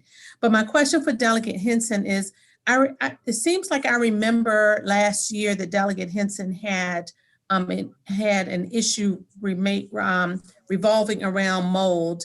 And I'm just wondering if this is the same issue. Oh, is this the same bill, or is this something enhanced, or is this something different? Thank you for the question, Delegate Harrison. This is not the same bill. The bill last year included inspections for nursing homes, schools, public and private, for licensed childcare facilities as well, and rental housing. This year, the bill is streamlined for rental housing. It also has a number of accommodations that would make the bill more feasible for our counties and our cities, in addition to 5 amendments that are sponsored by myself as well. So it is like the bill that was sponsored last year, but it is not the same bill because there are a number of changes. Okay, thank you. I thought that it was the same bill. I also have some issues in my district around rental housing and some mold issues.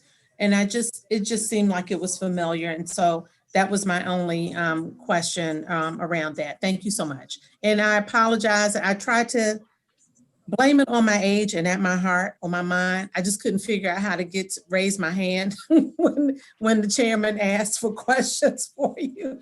So well, you know it now. So Delegate Holmes has the next question. Thank you, Mr. Chair. And I was reading the bill to try to get an answer to my question.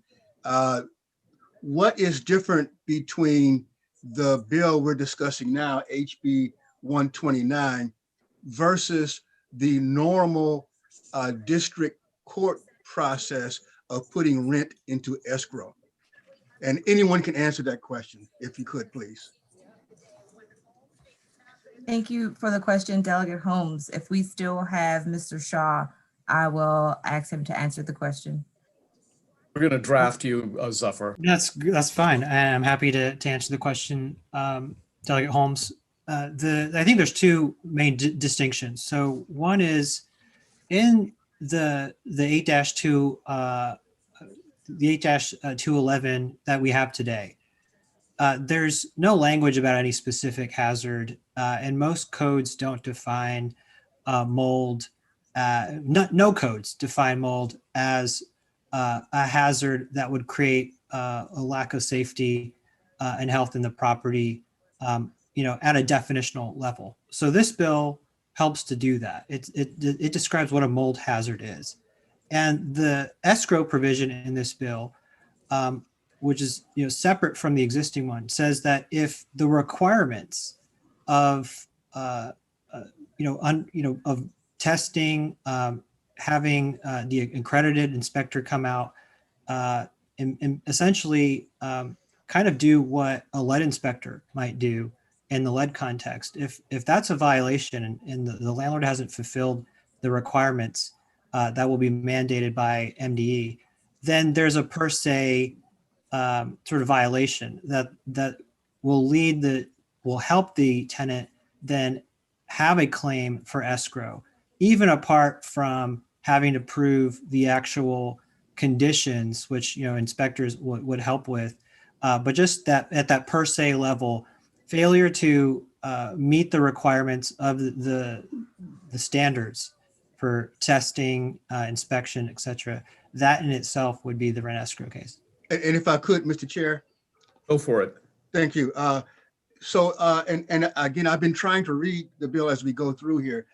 Is there a requirement, some requirements of the inspectors that they must meet certain criteria, et cetera? Or is that inspector requirement someplace else in the environment article? That requirement is what would result from Maryland Department of Environment, Department of Health, and then DHCD sitting down to adopt it by regulation. Great. So they have to adopt the inspector's requirements. Thank you. The other question I have, if I could, Mr. Chair, I'm trying to go rapidly here. Is there any provision in the bill for a time frame for the landlord to comply with the dispute prior to the escrow being enacted? There is not. Okay. Thank you, Mr. Chair. I appreciate your time. And I think also, Ruth Ann, I think might want to answer your question. Is that right? Well, first of all, Delegate Holmes, how are you? And I just wanted to say that in the statutes that exist that have been passed around the country, there are really good models for the standard for MDE to follow. We also have a mechanism that we use in district court that can be utilized if we set the standards through notices of defect.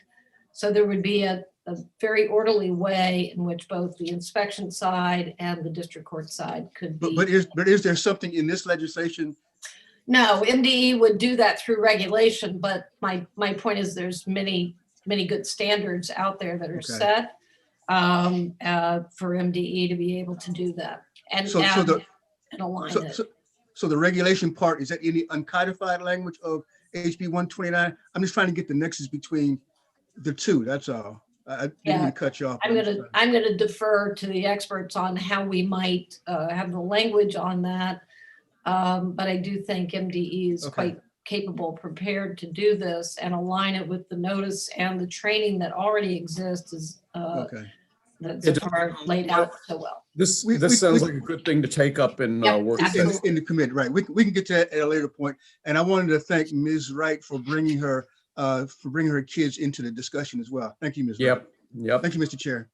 Yeah. Okay. So that I think is all the questions for the proponents. There's one person signed up favorable with amendments, Bill George with MML.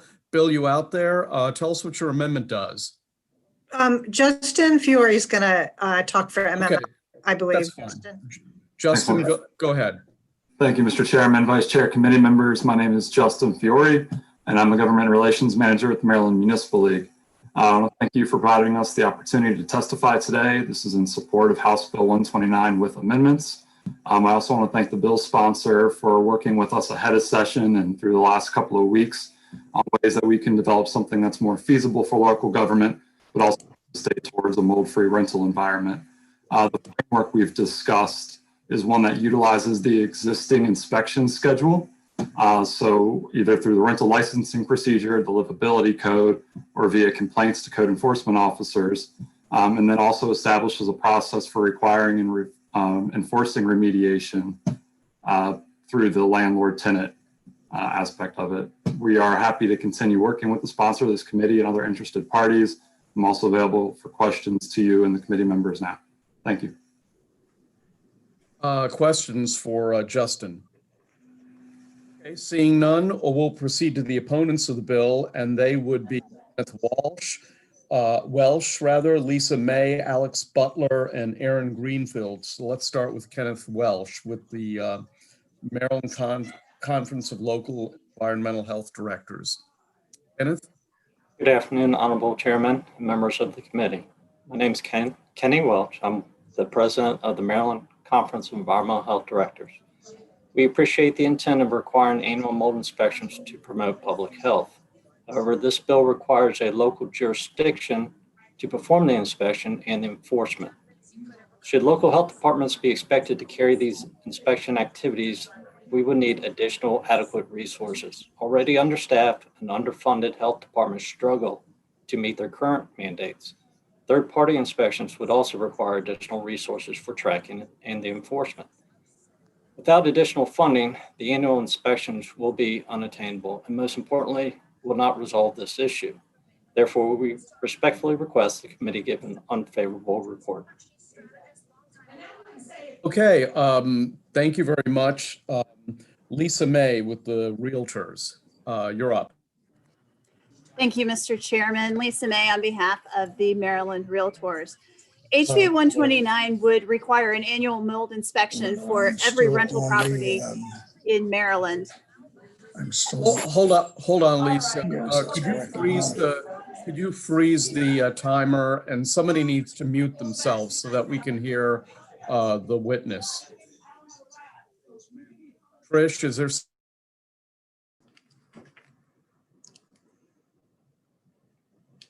Okay, go ahead, Lisa, and restart the timer. Thank you, sir. House Bill 129 would require an annual mold inspection for every rental property in the state of Maryland. By the latest count, that's over 700,000 annual inspections that would need to be completed each year. Not even the CDC recommends a regular mold testing and sampling program on that time frame. And establishing it would come at a significant cost, which would be passed on to the tenants in the form of higher rents. The current law and the standard residential lease agreement already address the presence of mold in rental housing, and it outlines the responsibility of both tenants and landlords in maintaining the dwelling free from mold accumulation. As also mentioned, tenants currently have the ability to escrow their rent payments when landlords fail to make needed repairs. Finally, current law also has a very balanced retaliatory eviction protection. It's tied to a justified claim by the tenant against the landlord or when an actual harm has occurred. By our reading, House Bill 29 moves well beyond that standard by assuming retaliation just for the failure to have an inspection. We believe that that puts this clause too far out of balance and is too extreme a standard to meet. For these reasons, we respectfully ask for an unfavorable report. Okay, thank you very much. Next, let's go to Alex Butler with Mako. Well, good afternoon, Chair, Vice Chair, and members of the committee. Alex Butler with the Maryland Association of Counties for the fourth and final time this afternoon. Here in opposition to House Bill 129 as written. We have had, I believe, several very productive conversations with the sponsor, and I thank the delegate for those. Mako was opposed to the bill as written because it would have required local jurisdictions to proactively and annually inspect all rental dwellings within their jurisdiction for mold. We understand that provision is being struck with an amendment, and I just wanted to provide a little bit of information about what counties are doing in relation to mold and how we can better interact. So about half of counties have a rental licensing program. There are county code inspectors in every jurisdiction that I've spoken with. They tell me that while they don't reach every unit every year, they also do respond to livability complaints related to mold or possibly moisture intrusion. They're not trained mold professionals, but if they are contacted in relation to a livability complaint, they can often cite for unsanitary conditions and require testing and remediation by a third party.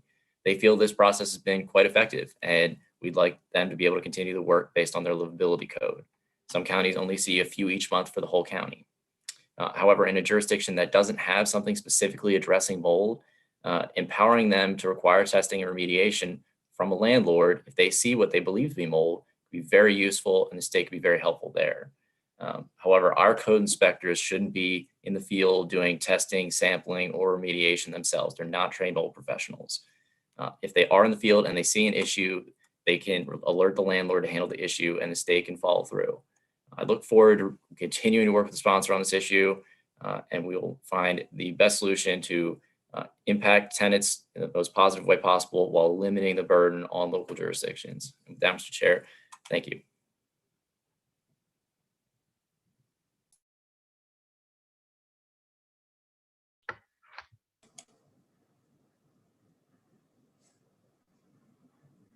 Mr. Chairman, you're on mute.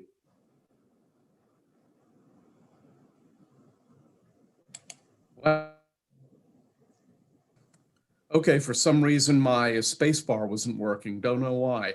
Go ahead, Aaron. Pardon me for that. Oh, no, not a worry. Mr. Chairman, Mr. Vice Chairman, members of the committee, good afternoon. I know it's been a long day. I'm Aaron Greenfield here in opposition to House Bill 129. Our concerns are threefold. One is molds can be found almost anywhere. They grow on virtually any substance, providing there is moisture present. There is practically no way to fully eliminate all mold and mold spores. Secondly, as you've already heard in our experience, tenants already have the right to utilize the health department for mold-related complaints. As Ms. Mays pointed out, a rent escrow action can be undertaken currently. And as Mr. Butler referred to, referenced, local code enforcement officers can also be involved and inspect and in fact re-inspect. And then lastly, House Bill 129 neglects to account for a tenant's role in causing mold. Yes, mold could grow due to a tenant failing to notify the landlord of any type of a leak, perhaps a roof, water heater, faucet, etc. But just the same, if humidity or if a tenant fails to properly ventilate the bathroom during and after showering, for example, mold can grow on the wall, ceiling, and even more throughout. So for those reasons, we don't think it's fair to really hold the landlord directly accountable under House Bill 129, and we respectfully request an unfavorable report. Okay, it looks like my space bar is working now. Do we have any questions Mr. Chairman, can I interrupt? I Yeah. had a person from the favorable panel enter from the waiting room that was not available before, Tony Pratt. I don't know if you well. want to go back to that or. No, I don't. I just don't think I can. And I don't want to start creating precedents like that this early in session. Yeah, no. Well, first of all, are there any questions for the opponents to the bill? Let me do that first. Trying to. You know what? I'll make an exception. Go ahead and allow Tony Pratt to testify.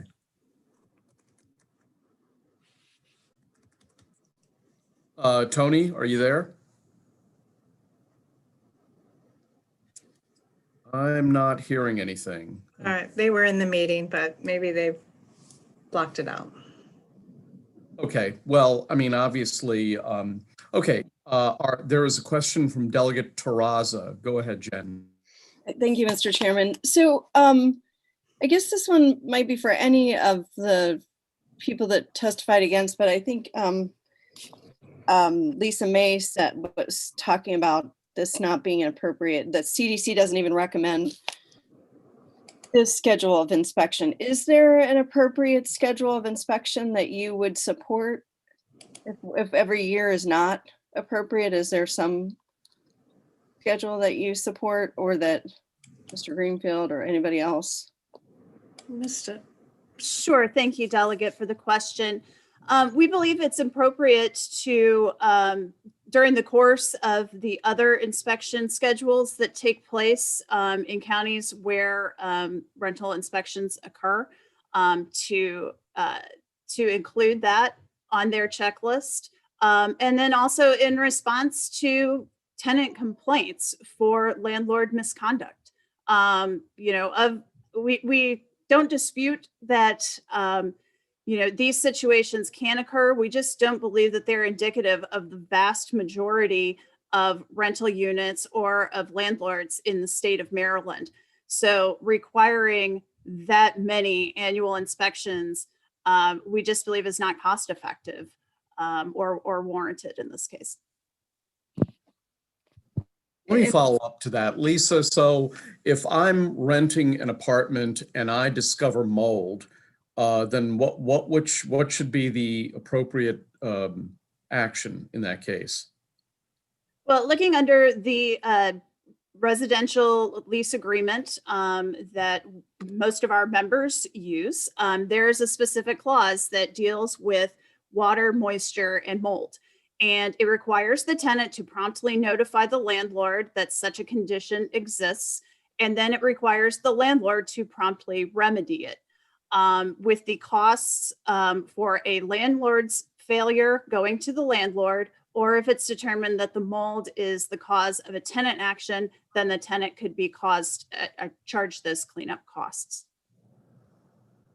Okay, Delegate Terraza, do you have another question? Yeah, just to follow up, then how would you address those issues that were discussed by those in favor of the legislation? They talk about cases where, and we heard, I think, even more about that last year, in terms of cases where I think there was a bunch of them in Anne Arundel County last year that we heard about, in terms of, and I know I've certainly heard about those in my district, and I think others probably have as well, where mold is not addressed, even with those provisions in the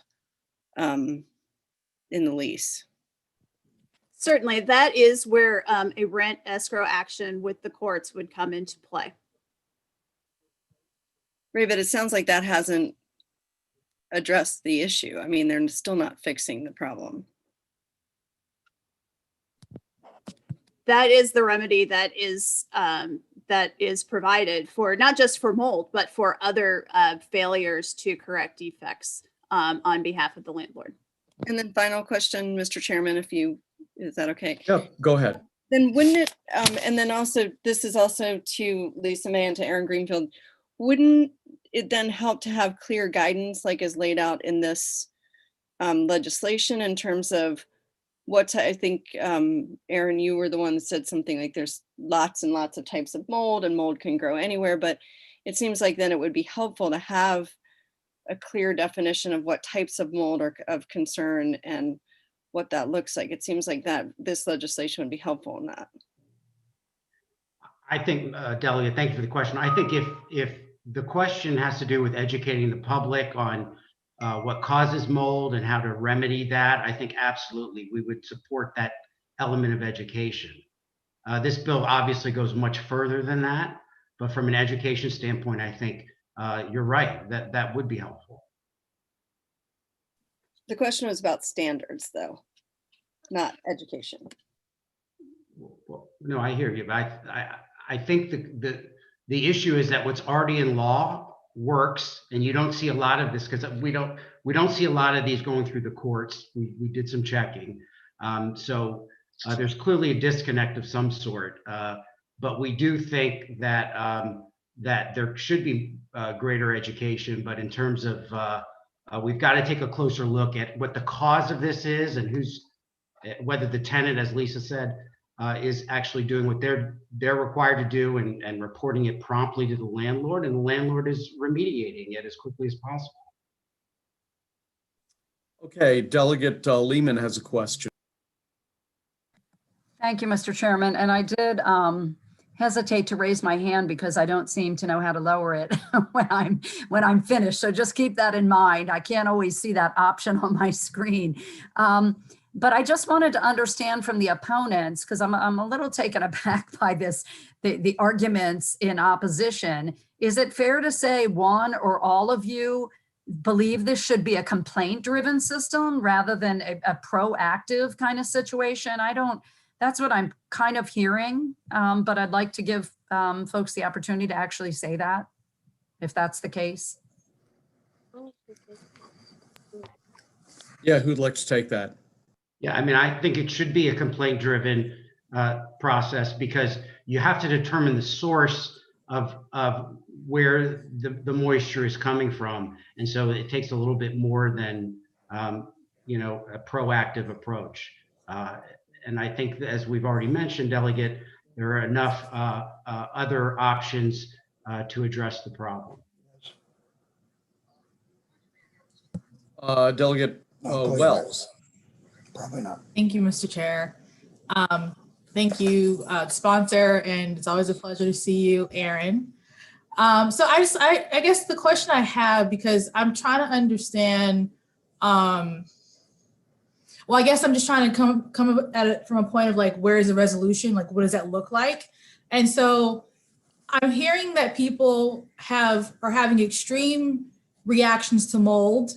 I know people that have similar conditions, and in most cases, when they have these extreme reactions, it's not because they're not like cleaning the loose rotter off of their shower curtain or something like that. It tends to be a bigger issue a bigger issue of mold more significantly being present in someone's home or abode. And so I'm trying to understand in those situations, why would the first line of thought be they need more education? We're talking about people that are having significant health issues. I thought that's what I was hearing you say. No, not at all, Delegate. I may have misunderstood Delegate Terras's question, which I thought was about providing more education. No, I think in these instances, there ought to be from the tenant a prompt outreach to the landlord to get it addressed first and foremost. I mean, that is the number one priority, because no landlord wants extreme reactions to mold. They don't want mold in their units. So no, I'm sorry if you misunderstood me, but no, by all means, the first response is to get it addressed and remedied. Okay, and then just one follow-up question, because I recognize that you guys are industry associations. And so what education or what are you hearing from your industry partners that you represent in terms of when it comes to these extenuating circumstances that we heard testimony from folks earlier? I mean, what is their line of defense when it comes to having someone that's saying, hey, I'm having some of the worst physical reactions to mold. which, like I said, in most cases, those reactions are situations where there is not just a little mold, you know, in your bathroom, but like we're talking about mold throughout a home that is causing a lot of these physical responses. What does that education look like internally if you think that there's some type of way for us to resolve this without there being inspections? Yeah, and I know we provide some courses, and I know Ruth Ann is Ms. Norton's organization does similar education internally, but I'll be happy to get back with you with plenty of more information on that. Thank you. Yes, and I'll also piggyback on that. Our organization represents a lot of mom and pop landlords, those who rent condos, townhomes, single family homes. We also do regular education. Our association has mold remediators as members. So we educate our members. It is absolutely within our landlords' best interest to catch mold early while they can still even treat it themselves with commercially available products, as opposed to going through a full mold remediation, which can approach $10,000 very easily. So there is a lot of education taking place. And I think when we talk about education for tenants, we want them to know what their legal rights are when a landlord is not acting in good faith and when it is not acting according to their requirements of the lease. Okay, listen, it's 5:15. We've got two more bills. This is a very interesting conversation that I think we ought to continue in the real property subcommittee. And so I'm going to thank everybody for this conversation, and that will be the conclusion of this bill and House Bill 129, and we will proceed to House Bill 145, Delegate Boyce. Thank you, everybody.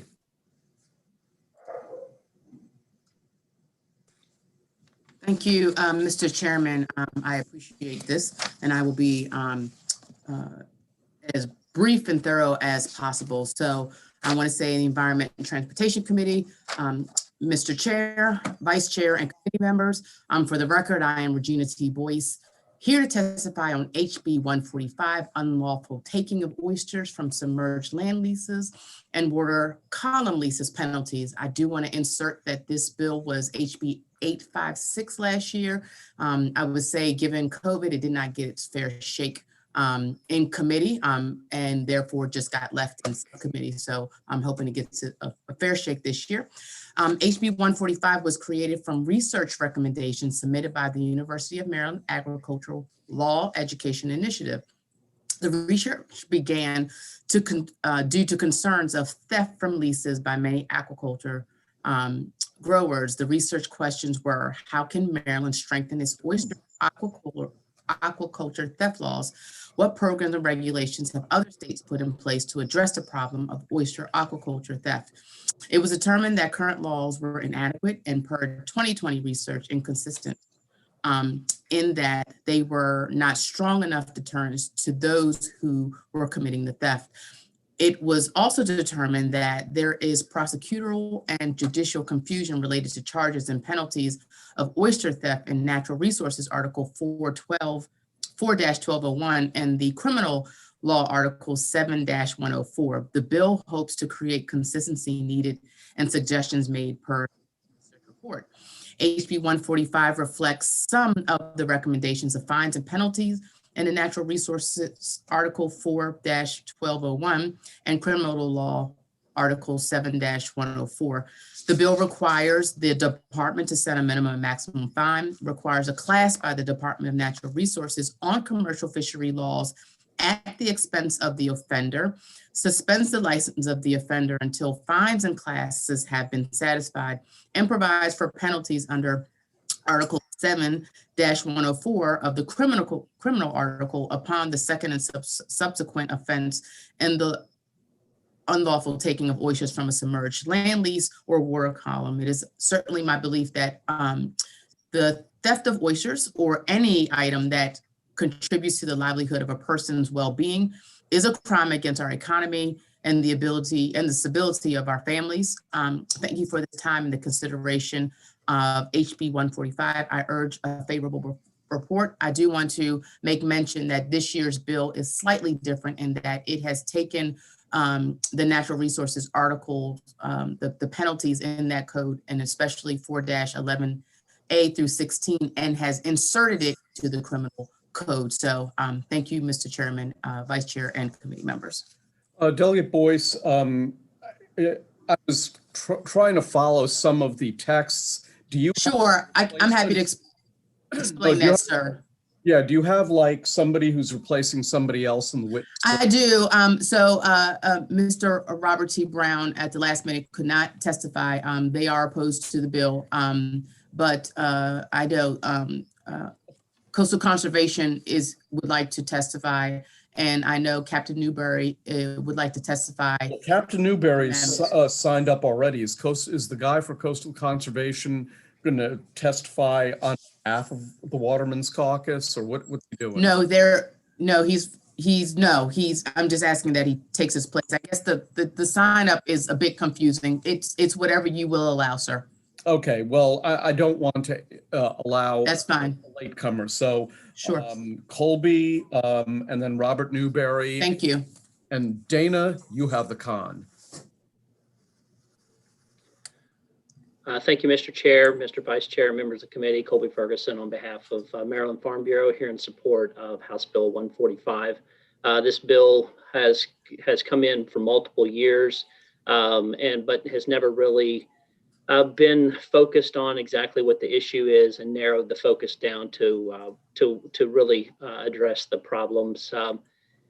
I chaired the Oyster Theft Committee through the Aquaculture Coordinating Council a couple years ago and utilized the assistance of University of Maryland Extension to help write that.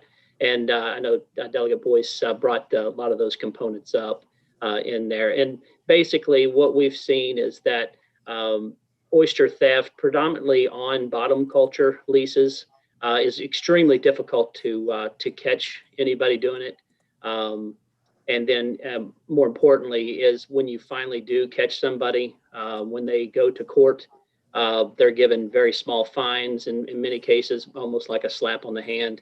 And the grower, the farmer is out thousands of dollars worth of oysters and really no way to really deter this. And so basically the meat of the bill gets into three components. It requires DNR to suspend the license of if it's a tidal fishery license holder, and requires them to take a class to get that license back at their expense. It also brings in the seafood dealer and and holds them accountable if they knowingly purchase stolen oysters.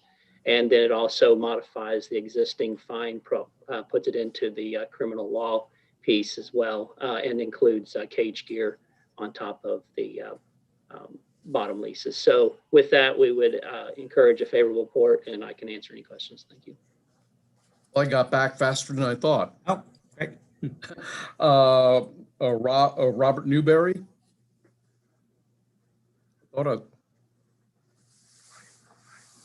Okay, Rob's not there. No, I got you. Can you hear me? Yeah, I can hear you. There we go. All right, thank you very much. My name is Robert Newberry. I'm chairman of the Delmarva Fisheries Association. I had the pleasure the other day to discuss this bill in great depth with Delegate Boyce. And we would support this bill, and the industry would support this bill, but only if there are fair and equal penalties applied to both sides. This is pretty much a one-sided bill as it stands right now without amendments. We've done some research into the Natural Resources Police and looked at how many cases on the commercial fishery has taken out of the aquaculture, and the other way too, how many aquaculture is removed from the wild fishery. And we can only find 2 cases over the past 5 years where commercial fishermen have taken from the wild fishery, but on the other hand, there's more than 5 on the other side where aquaculturists have gone into sanctuaries and onto public bottom and removed oysters. So we would support this bill if it was basically what the old saying is, good for the goose, good for the gander. If it was both sides had the equal penalties, and I think we can work through this because we know that aquaculture is a new thing to go here in Maryland. And, it's got a lot of bumps in the road, but just to hold one specific group penalized like they have, and especially with the buyers too. I mean, I don't know if the buyers have a silver ball or not, but they're not going to be able to tell whether these are stolen from somebody or what. I mean, an oyster is an oyster. But one thing you got to take into consideration, the wild fishery catches a 3-inch oyster. The aquaculture fishery catches a 2.5-inch oyster. So for me to go steal a 2.5-inch oyster and try to sell it, I would be penalized for possession of undersized oysters. And, you know, but on the other hand, aquaculture can sell a 3-inch oyster, it's just 2.5, because that gives them a faster growing time to get the oysters going. But we would support this bill wholeheartedly if it was even Steven across the board, basically a parallel of penalties. And we also discussed this in depth at the aquaculture work group that was put up by DNR. And this was our main topic of concern. So we would support this bill with amendments, because as it stands right now, we kind of can't get our teeth in it. And I thank you very much, Mr. Chairman. Okay, we had a question from Delegate Otto. Do you want to ask a question, Charles? Nope.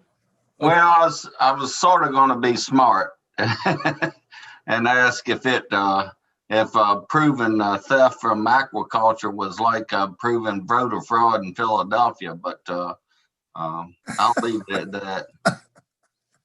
Only because of the comment made earlier today will I allow and laugh at that. Ha! Okay. Mr. Chairman, can I quickly say, just to Captain Newberry's point, we did talk extensively, and we will all be working together. I always say these are not done deal bills, and so we're going to work to make this work for everybody. Love it when people try to work things out. Delegate Gilchrist. Thank you, Mr. Chairman. I understand Department of Natural Resources put in something on this, but I'm not able to access it right now. So I just have a question for the current system. The fiscal note says that DNR reports either to the Attorney General's office or the state's attorney for the county. Can you tell me how the current process is working? Is it one or the other, or is it both? I'll let the panelists talk, but through my research and my understanding of it, that is somewhat of the problem, that it can go to either place.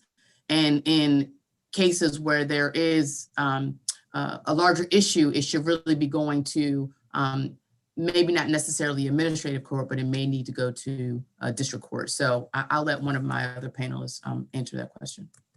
Anybody have an answer? If I may speak to that, Mr. Chairman. Yeah. Is that the last case that?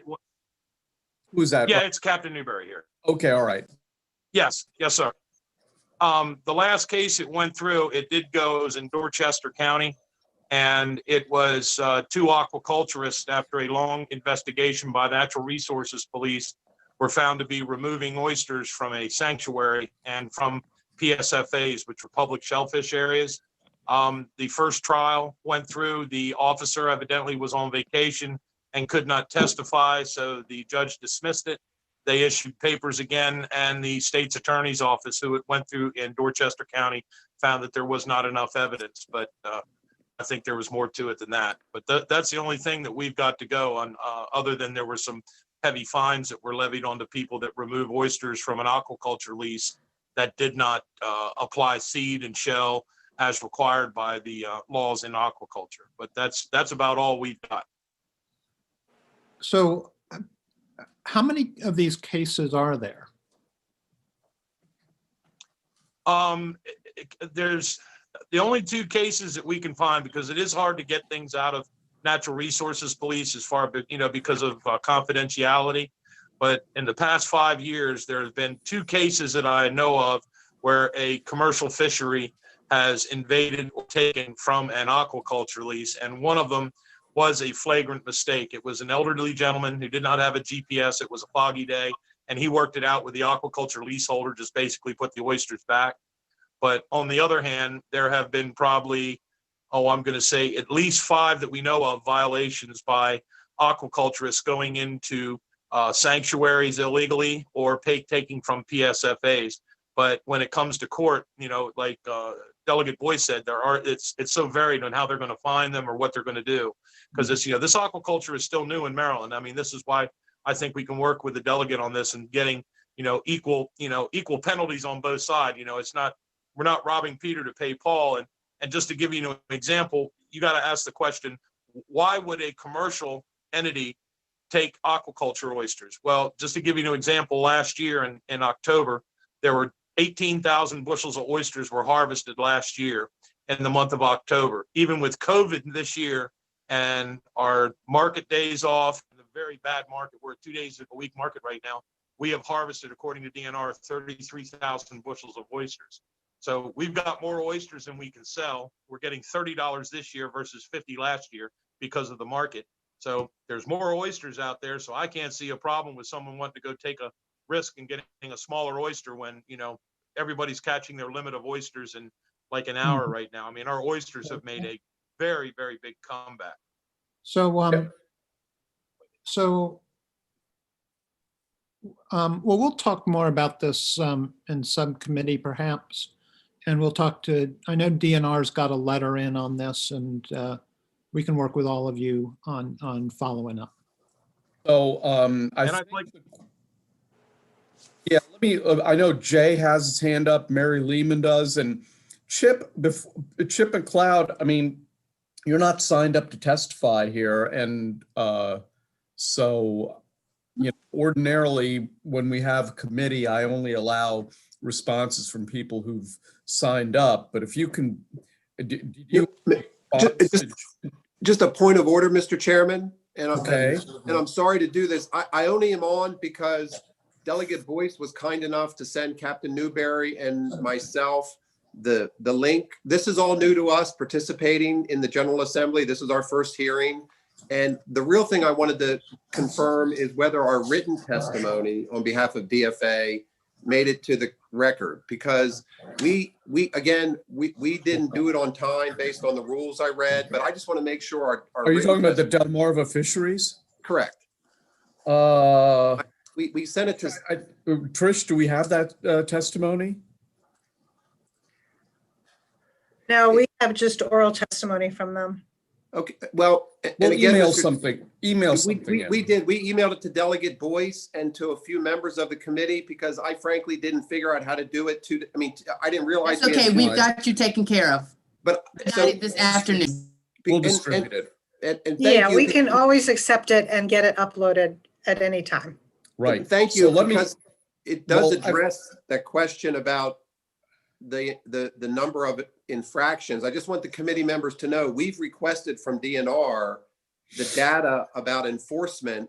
And for instance, how many citations has DNR police issued to people for taking oysters from anywhere illegally? Because that would tell us what the problem is. Okay, well, let me you. Recognize Delegate Jacobs and then Delegate Lehman in that order. Jay. Thank you, Mr. Chairman. I'm really glad to hear that there's been quite a bit of conversation on the number of cases, because I've also reached out to NRP and talked with the officers at length on these issues, because I was actually looking at doing a piece of legislation this year, quite the opposite, because I'm aware of more activity of oysters taken off public bottom going to aquaculture. So I was actually looking at doing a bill that's really the opposite of this one. And there's quite a bit of information and background to substantiate, those comments. The one thing that's been said, and I agree with it, it's what's being proposed is not in any way an equality. But more importantly, having been a buyer at one time in my life, I'm looking at in the legislation under the seafood dealer, it says about dealer knew or should have known. Now, should have known is something my mother used to say to me when I was a boy, you should have known better than do that. In many cases, she was right, but most cases she wasn't. And I didn't know. I guess I shouldn't have done it. But anyhow, I'm choosing to believe your mother was right. She was right. But in any case, I don't think you ever I think that part of the bill is really, shouldn't even be there. Jay, do you have? As a buyer, when the oysterman comes in, you say, you know, where did you catch these? They give you the location, you write the number down. And unless that oysterman comes in and says, well, I stole these off an aquaculture lease, there's no way that buyer's going to know, you know, where it came from other than a legal spot. So I've got concerns with that. I've got concerns with the equality of it, and I'd be glad to work with you. But, you know, as the bill stands, it would be hard for me to support because basically I've heard more comments about oysters going to leases rather than oysters coming off of leases as the bill indicates. So, Well, sounds like a great isn't that so, conversation. Mr. Chairman? Yes, apparently it is. Delegate Lehman, do you have a question? No, Mr. Chairman, I'll talk to Delegate Boyce offline. She's obviously put a lot of effort into this bill. I can ask her my question offline. Thank you. Okay. Any further actual questions for anyone? Seeing none, thank you very much. That concludes the public hearing on House Bill 145. We're now going to go to the last bill of the evening, House Bill 249. Delegate Cardin. Thank you, Mr. Chairman and members of the committee. And I know it's been a long day, so let me try and make this as quickly as possible, this hearing as quickly as possible. This bill, for the record, John Cardin, and this bill you may recall from last year, and we did not bring any of our, okay, is it, okay. We got 4 minutes, but. Thank you. I'm not going to take that long. This bill came from an issue where we have a large number of residents who have been inundated with a foul aroma from a hemp farm and has really caused a huge destruction and decrease in any kind of quality of life. Children are not able to be outside during the time of the processing and the harvesting of this hemp. And older folks are having headaches and there's other medical issues. So what I have done is I've tried to create a piece of legislation that is the least offensive to any of the farmers. And by the way, for the record, and make this clear, I'm not interested in getting rid of farming, and I am very much in favor. I just want to try and do it in a way where the community feels as if they can all be partners. So what this bill does is essentially says that if a farm is within 25 feet of at least 3 residences, that hemp is prohibited from being harvested unless they can use a air filtration system that will decrease the amount of foul or offensive aroma that impacts the community. I will tell you very clearly, we have changed it. This bill came in as a statewide bill last year, although we believe that there was only 1 farm or 2 farms in the whole state that probably would qualify for. However, we have made amendments which the entire committee should have received. If you haven't, you'll let me know and I'll make sure the staff gets it to turn this into a local bill. We're not asking you to take any action on this bill until we have a discussion and a debate and a hearing and a vote in our local delegation to have this be a local bill.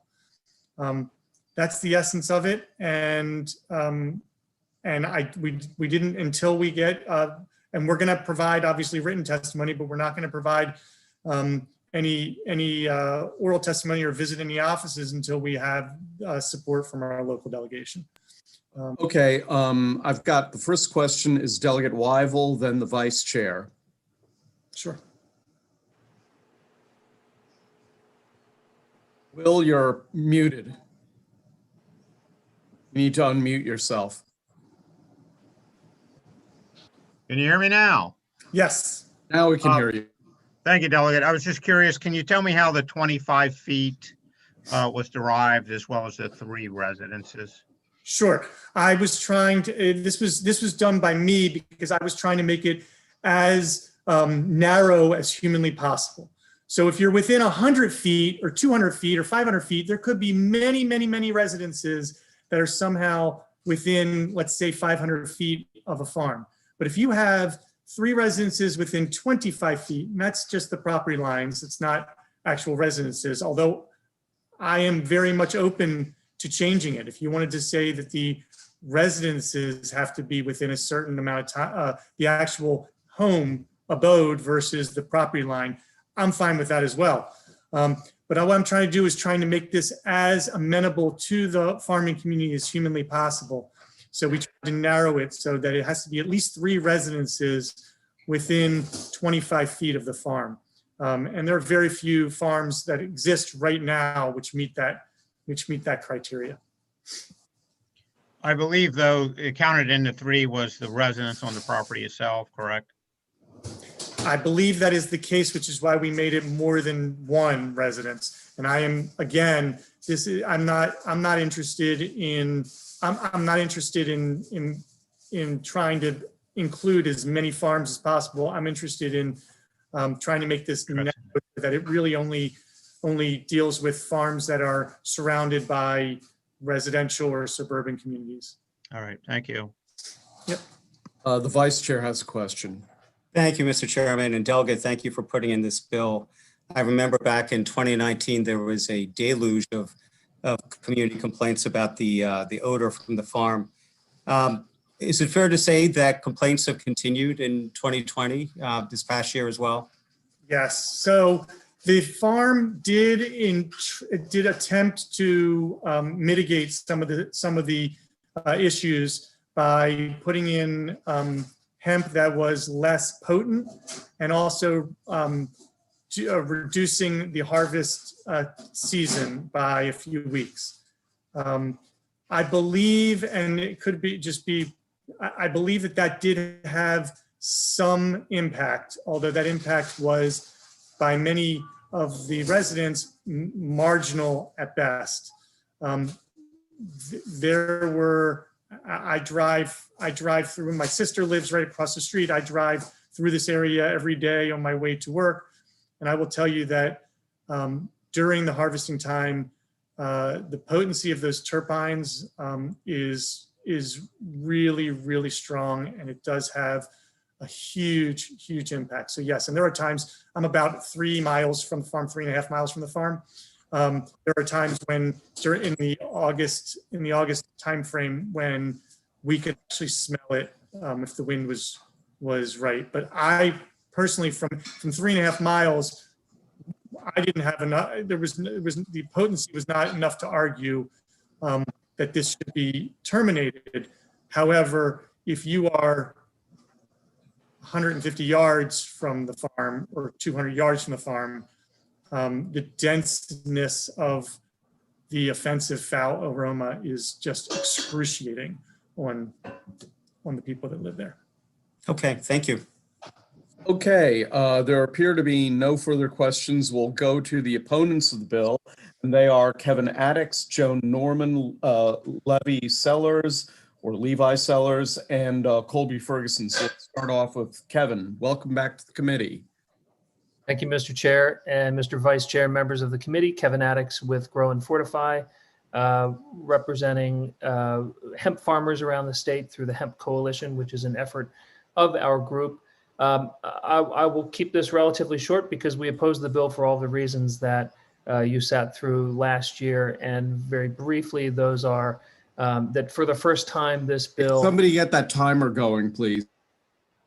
There you go, Kevin. Okay. So for the first time in Maryland law, this would prioritize development in homes over agriculture and would be an affront to the state's right to farm law.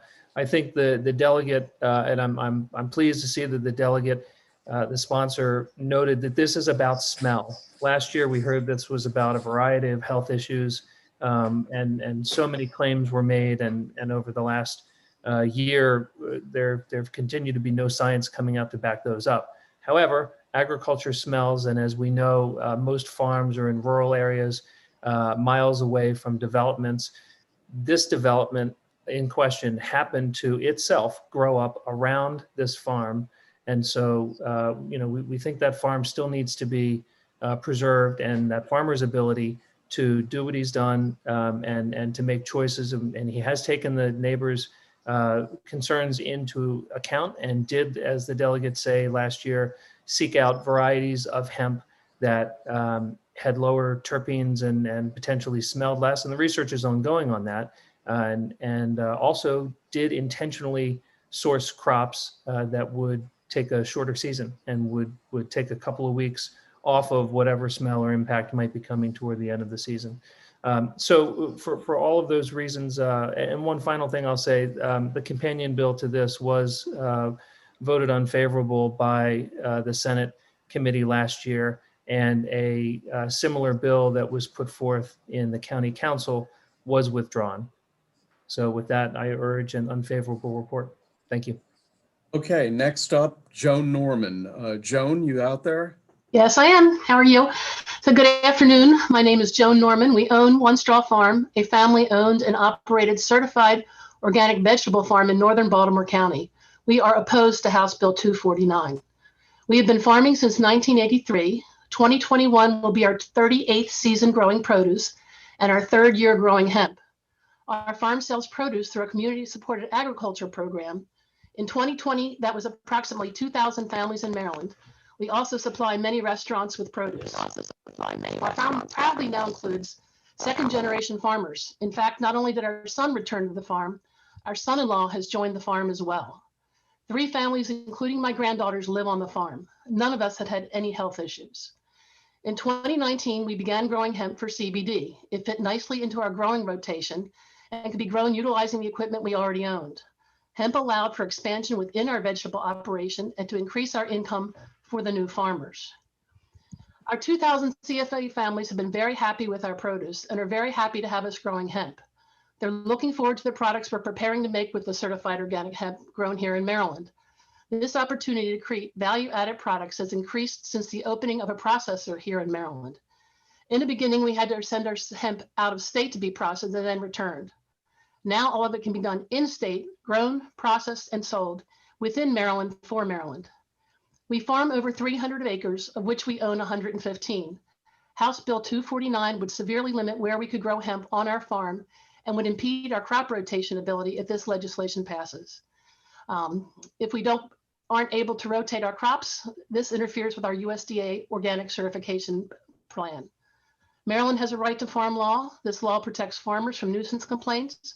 Farms are beautiful in pictures, but when you don't have it, a picture is the smell. Farms create odors. The right to farm law has passed to protect farmers from these complaints about smell or the inconveniences of agriculture. None of my neighbors have complained about the smell in 2019 or 2020. Joan, if you could begin to wrap up, that would be. Okay, I am. Our CSA members who pick up on the farm, we've asked, they do not complain about the smells anyway. There's so many opportunities for economic and growth. Please do not curtail this project. One Straw Farm's proud to be a pioneer in growing hemp. Please don't shut down our opportunities or limit farmers what, where, or how they can grow. Thank you. Levy Sellers, did I get your name right? Leave it until I just left the meeting. You can go to Colby. Okay, Colby, you're last, and then we'll go to questions. Thank you, Mr. Chair, Mr. Vice Chair, members of the committee. Colby Ferguson on behalf of Maryland Farm Bureau, and we're here in opposition of House Bill 249. I think Mr. Addix did a good job of explaining some of the issues and concerns that we have. Obviously, we firmly believe this is a step into the right to farm. The right to farm ordinance is basically a neighbor-to-neighbor nuisance lawsuit or mitigation. It does not get into bills being passed and legislation and regulation. And so trying to prevent that from being the loophole or the end around to dictate how a person can farm is why we're here. I live right in the middle of dairy country. So every spring and every fall, I have an extremely pungent odor of dairy manure when it's spread on the fields before planting. And so a couple of things that we look at is that this bill is for all hemp. This is for hemp that's grown for CBD. This is grown for industrial hemp.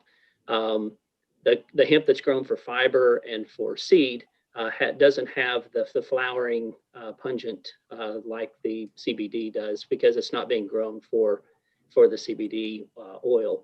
So lumping it all together will be very, very difficult. And lastly, I'll finish with the way this is done. When a permit is issued to a farmer, it's not for a very specific part of his land, it's for his farm. So just because I planted on the back 40 in a small area, if my farm is adjacent at the front end, that would count, even though it's well past the 25 feet. Just because I'm adjacent to that landowner, I wouldn't be able to do it. So with that, we would respectfully oppose this bill. Thank you. Any questions? I noticed, Dana, your hand is raised. Was that from the last question, or do you have a question? That was for my last question, but I do have a question, if that's okay, Mr. Chairman. Sure, go for it. So Colby, thanks for your testimony. If the bill excluded hemp-grown fiber and dealt with the back 40 issue that you discussed, would you change your position? No, our biggest thing is that this, by dictating where it can be grown and creating these types of, it's not really even a setback. This is basically saying if you have 3 neighbors, or really 2 neighbors, you and 2 neighbors, you're pretty much out based on the way that the law is written. So it wouldn't matter if this bill were to go through. It'd be almost impossible to grow hemp just because you have neighbors. Okay. I got a question, Colby. So refresh my memory. What is the position of the Farm Bureau with respect to these kind of decisions? I mean, I believe your position has been that you want to leave it to local discretion. Is that right?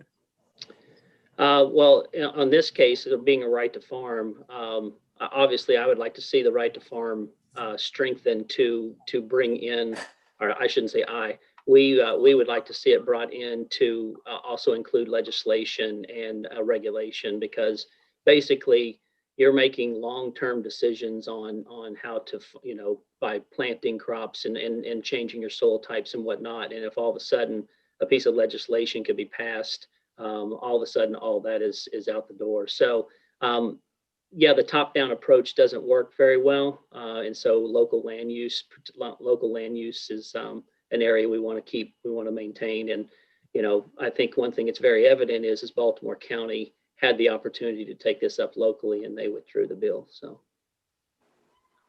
okay. Any other questions for any of these presenters?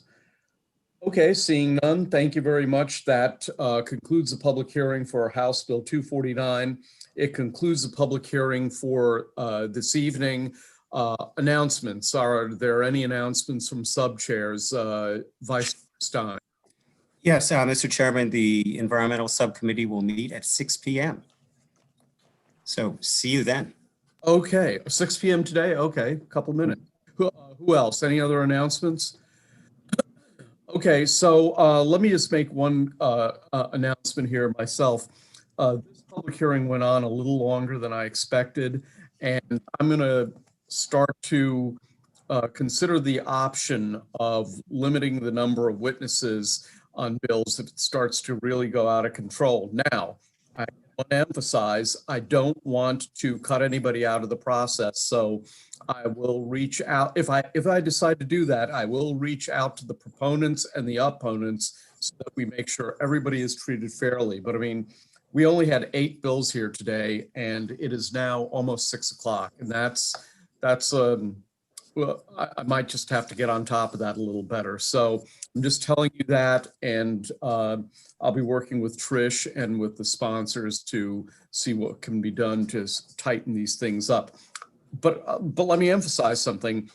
In no way do I want to limit the ability of the members of the committee to ask questions, because I think that's extremely important for the committee process, and I always find the questions to be the most interesting part of these hearings anyway. So unless anybody else, unless there's not somebody else who has an announcement for the good of the order, we're adjourned. See you tomorrow.